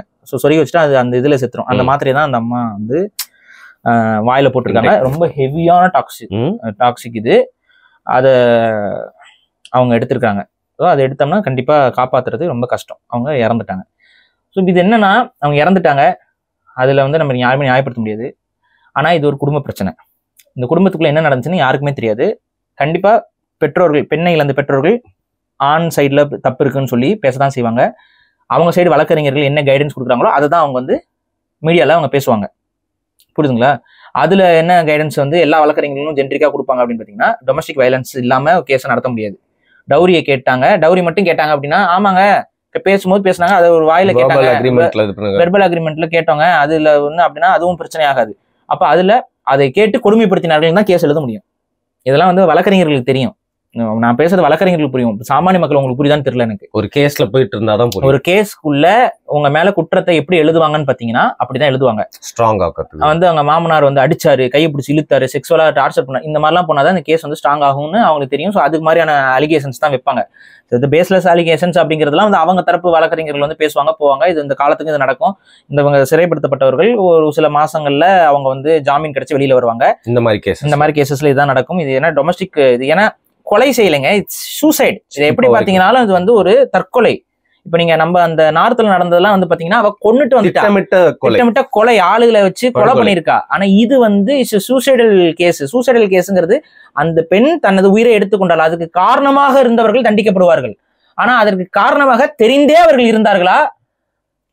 அதாவது எப்படி அங்க ஒர்க் ஆகும்னா அந்த கேஸ், இவங்க தற்கொலை பண்ணிக்கணுங்கிற நோக்கத்திற்காக இவர்கள் வந்து இன்ஃபியூஸ் பண்ணாதான் அது வந்து. இப்ப நம்ம எல்லாம் ஆன்லைன்ல பேசுறோம், உங்களெல்லாம் எவ்வளவு நாக்கப்படுங்க மாதிரி கேட்கறான், என்னையெல்லாம் நாக்கப்படுங்க மாதிரி கேட்கறான். இப்ப என்னை நாக்கப்படுங்கிற மாதிரி கேட்டுக்கொண்டிருக்கிறார்கள் சொல்லிட்டு நான் நாளைக்கு ஏதாவது எழுதி வச்சுட்டு நம்ம தொங்கிட்டோம்னு வைங்க, என்ன அவங்களெல்லாம் போய் அரெஸ்ட் பண்ணுவாங்களா? கொஞ்சம் யோசிங்க. நடக்குமா அப்படி? அரெஸ்ட் பண்ணுவாங்க. பட் ஆனால் இன்டென்ஷனல் இல்லை, நாங்கள் இவங்க சாகணுங்கிறதுக்காக நாங்கள் அதை பேசலன்னு உடனே ஆட்டோமேட்டிக்காக என்ன ஆகும்? கேஸ் நிற்காது. ஸோ இவ்வளோதான் விஷயம். ஸோ சூசைடல் கேஸுங்கிறது அவங்க தான் அவங்க உயிர் எடுத்துக்கணுங்கிற முடிவு எடுக்கிறாங்க. அவங்க உயிர் எடுத்துக்கிறதுக்கு முடிவு எடுக்கிறதுக்கான எல்லா உரிமைன்னு சொல்ல மாட்டேன், பட் அது அவங்களுடைய டெசிஷன். அதை நம்ம வந்து குறை சொல்ல முடியாது. அவங்க எந்த அளவுக்கு ஸ்ட்ரெஸ்ல இருந்தாங்கன்னு நமக்கு தெரியாது. இன்னொன்று இருக்கு, ஸ்ட்ரெஸ்ல இருக்கிறவங்க மட்டும்தான் அப்படி பண்ணிக்குவாங்க, அவங்களுக்கு உண்மையாவே பாதிப்பு இருந்தால் தான் உயிர் எடுத்துக்குவாங்கலாம் கிடையாது. சூசைடல் விஷயங்களுக்கு பின்னாடி நிறைய படிநிலைகள் இருக்கு. சூசைடல் தாட்ஸ் நிறைய பேருக்கு வரும். இன்னொன்று, ஃபேமிலியில சூசைட் பண்ணிக்கிற பேக்ரவுண்ட் இருந்தா ரிப்பீட்டடாகவும் சூசைடல் இது வந்து ஜெனட்டிக்கலாகவும் திங்கிங்ல ஏற்படும். ஸோ அதனால ஒருத்தவங்க சூசைட் பண்ணி இறந்துட்டாங்க அப்படின்னா அவங்க சூசைட் பண்ணி இறந்துட்டாங்க, அப்ப அந்த அளவுக்கு ஒரு கொடுமைகளை எல்லாரும் செஞ்சிருப்பாங்க, அதனாலதான் அவங்க இறந்துட்டாங்கன்னு ஒரு அப்படி ஜென்ரிக்கா நம்ம யோசிக்க முடியாது. இதுக்கு மேல இந்த விசாரணைக்குள்ள போகணும் பாரு, நீங்க சொன்ன மாதிரி அதுதான், இது காவல்துறை கையில தான் இது இருக்கணும். அதனால நம்ம மென்னு அசை போடுறத நம்ம கொஞ்சம் ஓரம் வச்சுட்டு காவல்துறைக்கு நம்ம ஒரு கோரிக்கை வைக்கலாம்னா அவங்க வசதியான குடும்பம், அதுக்காக வெளியே விட்டுறக்கூடாது. இதான் நான் சொல்றேன், தப்பு செஞ்சுதான் தண்டிக்கப்படணும். என்ன பிரச்சனைனா, இப்ப நம்ம கிட்ட அதிகாரம் இல்லை. இப்ப நம்மள மாதிரி நாட்கள் அங்க அதிகாரத்துல இருந்தாங்கன்னா, பணக்காரனா இருந்தாலும் ஏழையா இருந்தாலும் தப்பு செஞ்சா தப்பு, ஒரே ட்ரீட்மெண்ட் தான் இருக்கும். ஆனா இன்னைக்கு அப்படி கிடையாது அரசியல்வாதிகள். அதனால இந்த இதுல இவங்களோட பணம் அவங்களை காப்பாத்துறதுக்கான வாய்ப்புகளும் இருக்கு, குற்றவாளிகளாகவே இருந்தாலும். ஆனா பணமா இருக்கு, பணக்காரங்களா இருக்காங்க, அதற்காக குற்றமே செய்யனாலும் குற்றவாளின்னு நம்ம சொல்லிடக்கூடாது. புரியுதா? அங்க ஒரு குடும்ப சண்டை, அந்த குடும்ப சண்டையில ஒரு பெண்ணு இறந்துருக்காங்க. இங்க இருக்கக்கூடிய அந்த ஆடியோ அந்த வீடியோஸ் எல்லாம் வச்சு நம்ம பார்க்கும் பொழுது நிறைய கான்ட்ரடிக்ஷன்ஸை நம்மளால உணர முடியுது. இன்னைக்கு ஒரு தலைப்பாட்டு பேசணும். இது எதுக்கு அப்படின்னா, அது அட் த எண்ட் எங்க வரும் அப்படின்னு பாத்தீங்கன்னா, இந்த டவுரி சிஸ்டத்துல நம்ம எப்படி புரிஞ்சுக்கணுங்கிறத நம்ம சொல்லிட்டு போயிடணும். அதுதான் இந்த வீடியோட டேக் அவேயாக நாங்க வைக்கிறோம். இந்த டவுரி சிஸ்டத்தை புரிஞ்சுக்கணுக்கு நான் அதான் சொல்லியிருந்தேன், இது எப்படி வந்துச்சு புரிஞ்சுன்னு. இப்ப இருக்கக்கூடிய பெண்கள் ஒரு செகண்ட் புரிஞ்சுக்கோங்க. உங்க அப்பா நீங்க இந்த டவுரி சிஸ்டத்துல நிறைய பெண்கள் பெருமைப்படுறீங்க, அதை முதல்ல நிப்பாட்டுங்க. புரியுதுங்களா?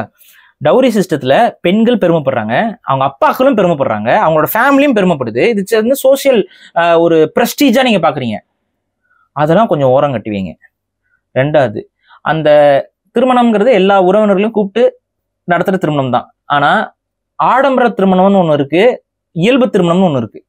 கண்டிப்பா நீங்க பட்டுப்புடவை தான் கட்டணும், அதுக்கு ஒரு வசதியான பட்டுப்புடவை தான் வாங்கணும்னு எல்லா பெண்களுக்கும் ஆசை இருக்கும். சின்ன சின்ன ஆசைகள், ஏன்னா லைஃப்ல ஒரு டைம் நடக்கிறது, அதெல்லாம் நான் குறை சொல்லல. ஆனா அதுக்கு இந்த ஒரு சில அந்த வரம்புன்னு ஒண்ணு இருக்குல்ல, நம்மளை வந்து வாழ்த்த வராங்க, அவங்களுக்கு நல்லா வயிறார நம்ம சாப்பாடு போட்டு அனுப்பணும். அதுல எந்த காம்ப்ரமைஸும் பண்ண வேணாம். எவ்வளவுக்கு எவ்வளவு அவங்களால செலவு பண்ணி சாப்பாடு போட முடியுமோ அவ்வளவுக்கு எவ்வளவு நல்லா அவங்களை திருப்தியா சாப்பாடு போட்டு அனுப்புறதுக்கு வெளியே பாருங்க. அதே போல நல்லா ரிச்சா ஒரு ட்ரெடிஷ்னலான ஒரு வெட்டிங். ஆனா இது மட்டும் நடக்குதா இன்னைக்கு? இல்ல, இதையும் கடந்து அந்த இது வைக்கணுங்கிறாங்க, பாட்டு, அதுக்கப்புறம் வந்து இந்த டிஜே பேஸ்டான சில விஷயங்கள், அதுக்கப்புறம் கல்யாண புடவை ஒண்ணு, நிச்சயதார்த்த புடவை ஒண்ணுங்கிறது ட்ரெடிஷன். அது கூட இப்ப இன்னொரு எக்ஸ்ட்ரா ஆட் ஆகி இருக்கிறது இந்த ரிசப்ஷன் ட்ரெஸ்ன்னு ஒண்ணு. ஸோ இந்த 3 ட்ரெஸ் எடுக்கிறதுங்கிறது நார்மல். அது மட்டும் எடுக்கிறாங்களா?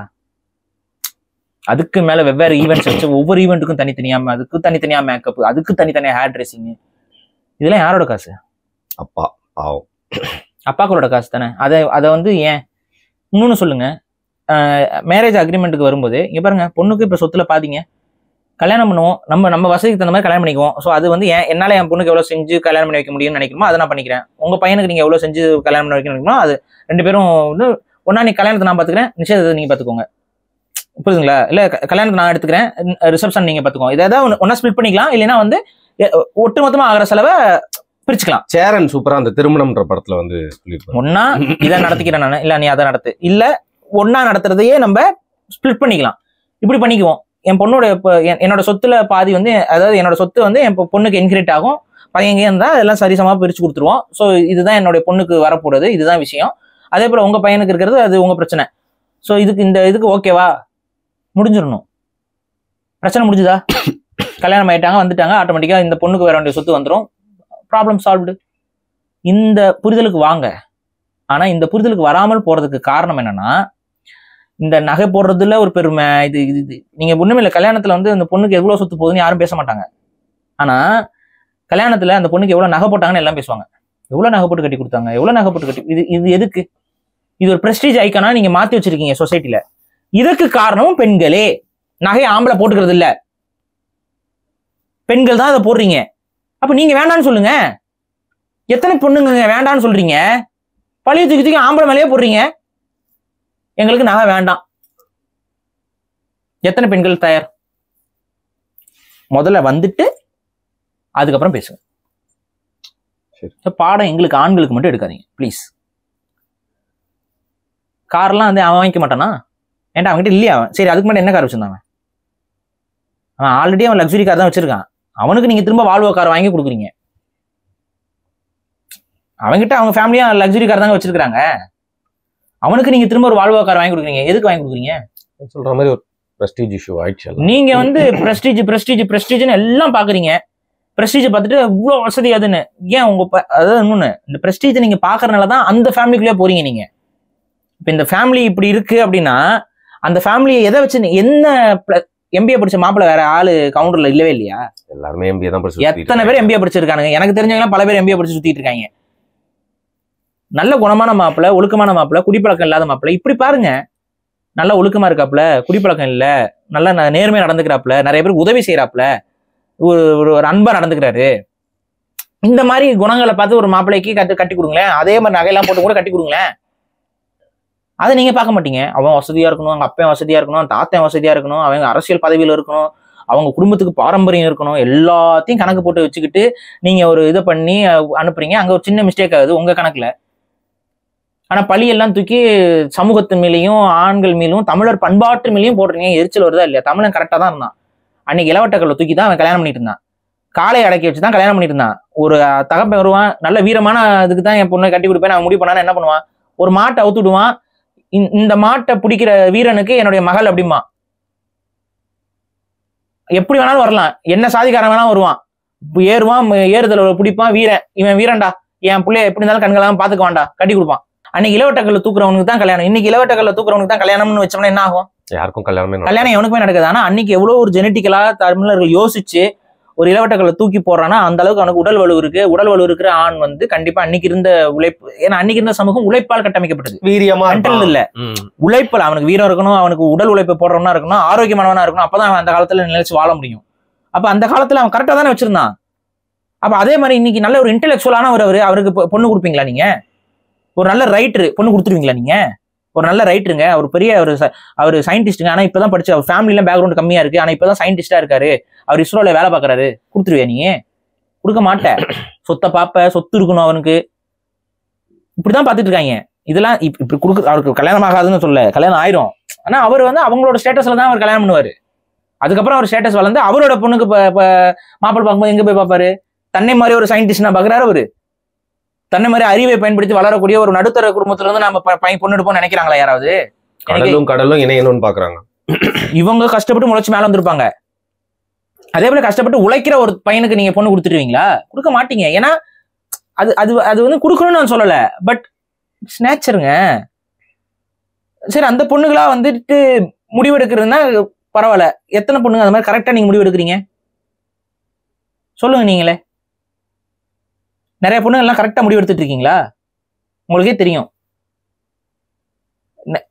அது மாதிரி முடிவு எடுத்து போய் என்னென்ன நடக்குது அதுவும் கேசஸ் நம்ம பார்த்துருக்கோம். So what's wrong, what is correct? இதை நீங்க சொல்லு. சாதி மாதிரி கல்யாணம் பண்ணா கரெக்டா? அப்ப அவங்கள டைவர்ஸ் வந்தது இல்லையா? அவங்களுக்குள்ள அபியூஸ் நடந்தது இல்லையா? அவங்களுக்குள்ள எந்த பிரச்சனையும் நடந்தது இல்லையா? கொலைகள் நடந்தது இல்லையா? லவ் மேரேஜ் பண்ணா கரெக்டா? அவங்களுக்குள்ள இதே மாதிரி எல்லாம் நடந்தது இல்லையா? லவ் பண்ணி கல்யாணம் பண்ண விட்டுட்டு போனது இல்லையா? அரேஞ்ச் மேரேஜே தப்புன்னு இதை வச்சுட்டு பேசிட்டு இருக்கீங்க. எப்படிங்க? இன்னும் எத்தனையோ பேர் அரேஞ்ச் மேரேஜ்ல நல்லா சக்சஸ்ஃபுல்லா வாழ்ந்துட்டு இருக்காங்கல்ல. எத்தனையோ குடும்பங்கள் இன்னைக்கு வரைக்கும் உதாரணமா இருக்கும், காட்ட முடியும் நம்மளால. ஸோ இதுக்கெல்லாம் சம்பந்தம் கிடையாது. இது நீங்க இண்டிவிஜுவல் இந்த ஃபேமிலிக்குள்ள நடந்த விஷயத்தை வச்சு மட்டும் தான் நம்ம பேச முடியும். இதை காரணம் காட்டி ஒட்டுமொத்த தமிழ் ட்ரெடிஷனையும் வந்து நீங்க கேள்விக்குள்ள ஆக்குறதுலாம் நான் அனுமதிக்க முடியாது. ஸோ இதுக்குள்ள இந்த தமிழ் ட்ரெடிஷனை கேள்விக்குள்ள ஆக்குறது இதெல்லாம் தேவை கிடையாது. வால்வோ கார் வாங்கி கொடுன்னு தமிழ் ட்ரெடிஷன் சொல்லிச்சா? தமிழ் ட்ரெடிஷன் சொன்னது மாட்டு வண்டி ஓட்டிட்டு போறது, அவ்வளவுதான். மாடு, வீட்டுல இருக்க மாடுகள், கறவை மாடு 2 கொடுத்து விடுவாங்க, அவ்வளவுதாங்க தமிழ் ட்ரெடிஷனு. யதார்த்தம். வாழ்க்கைக்கு பயன்படுற ஒரு விஷயம். ஏன்னா நாளைக்கு அந்த ஹஸ்பண்ட் வந்து ஏதோ குடிகாரனோ கூத்திரிக்கிறனோ இருந்தாலும் நம்ம வீட்டுல இருந்து வந்த 2 பசுமாடு அந்த பிள்ளைக்கு பால் கறந்து வருமானத்தை ஏற்படுத்தி கொடுக்கும். அந்த பொண்ணு நாளைக்கு மோர் எடுத்து கூட வித்துக்கும். அப்படி யோசிச்சுதான் அந்த பொண்ணுக்கு வந்து கொடுப்பாங்க. நகரத்தார்கள் வந்து ஒரு பெரிய தாலி கொடுப்பாங்க, பாத்திருக்கீங்களா? நகரத்தார் தாலின்னு ஒண்ணு இருக்கும்.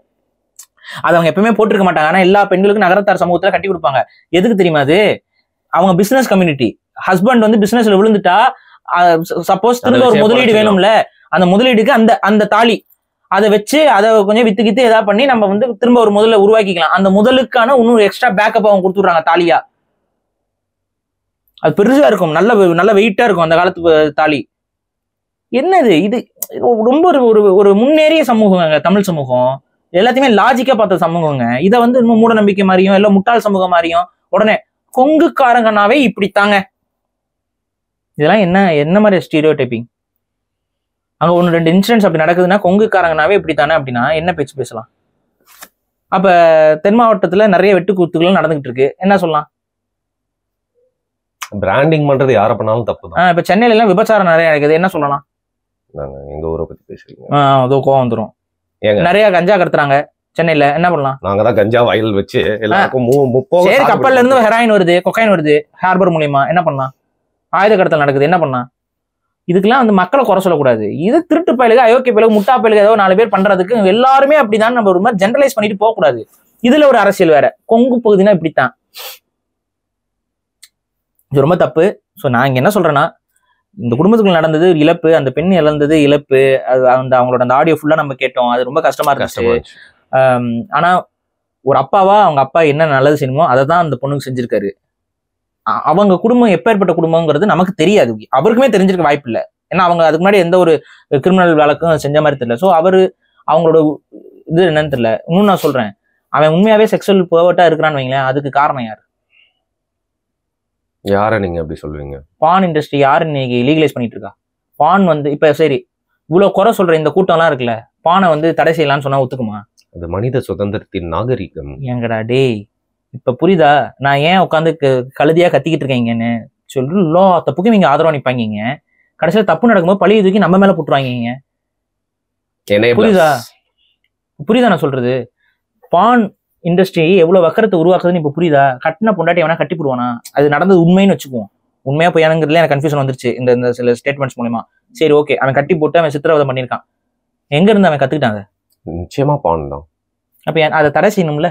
இதை வச்சுனா தடை செய்வீங்களா? அதை நிறைய பேர் கெட்டு குட்டிச்சோர் ஆகிட்டு இருக்காங்க. எவன் நல்லவன் எவன் கெட்டவன் தெரியல. குழந்தைகளை பாதுகாக்க முடியல.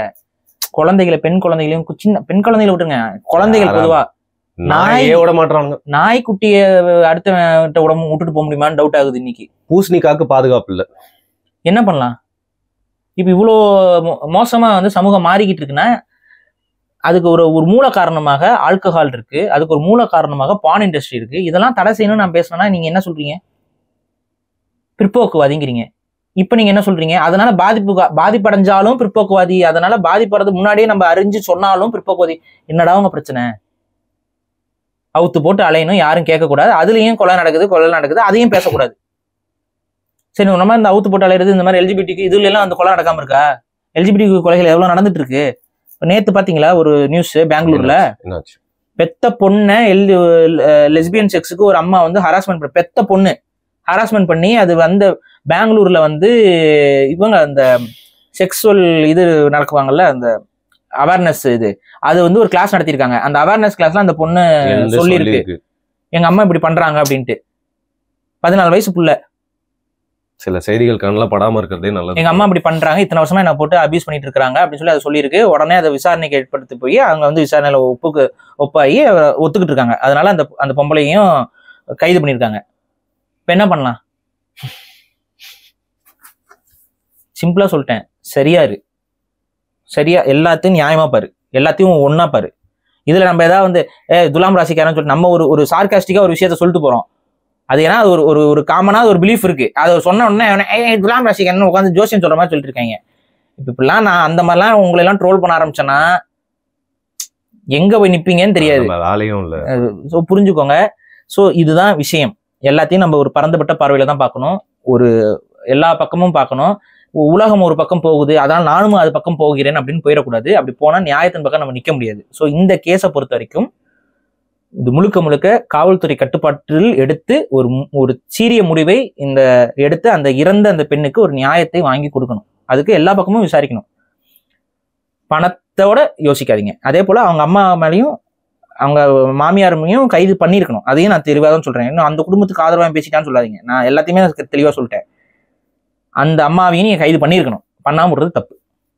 சரி, கைது பண்ணி விசாரிக்கணும். ஓகே. பல கோணங்கள்ல பல விஷயங்களை வந்து பல பேர் பேச துணியாததை வந்து பேசியிருக்கோம் அப்படின்னு நம்புறோம். இது யாரையுமே வந்து புண்படுத்துறதுக்கு இல்லை. இதுல இருந்து சமூகத்துக்கு சில விஷயங்கள் ரிஃப்ளெக்ட் பண்ணலாமே அப்படின்னு தான். மிக்க நன்றி பாரு. நன்றி.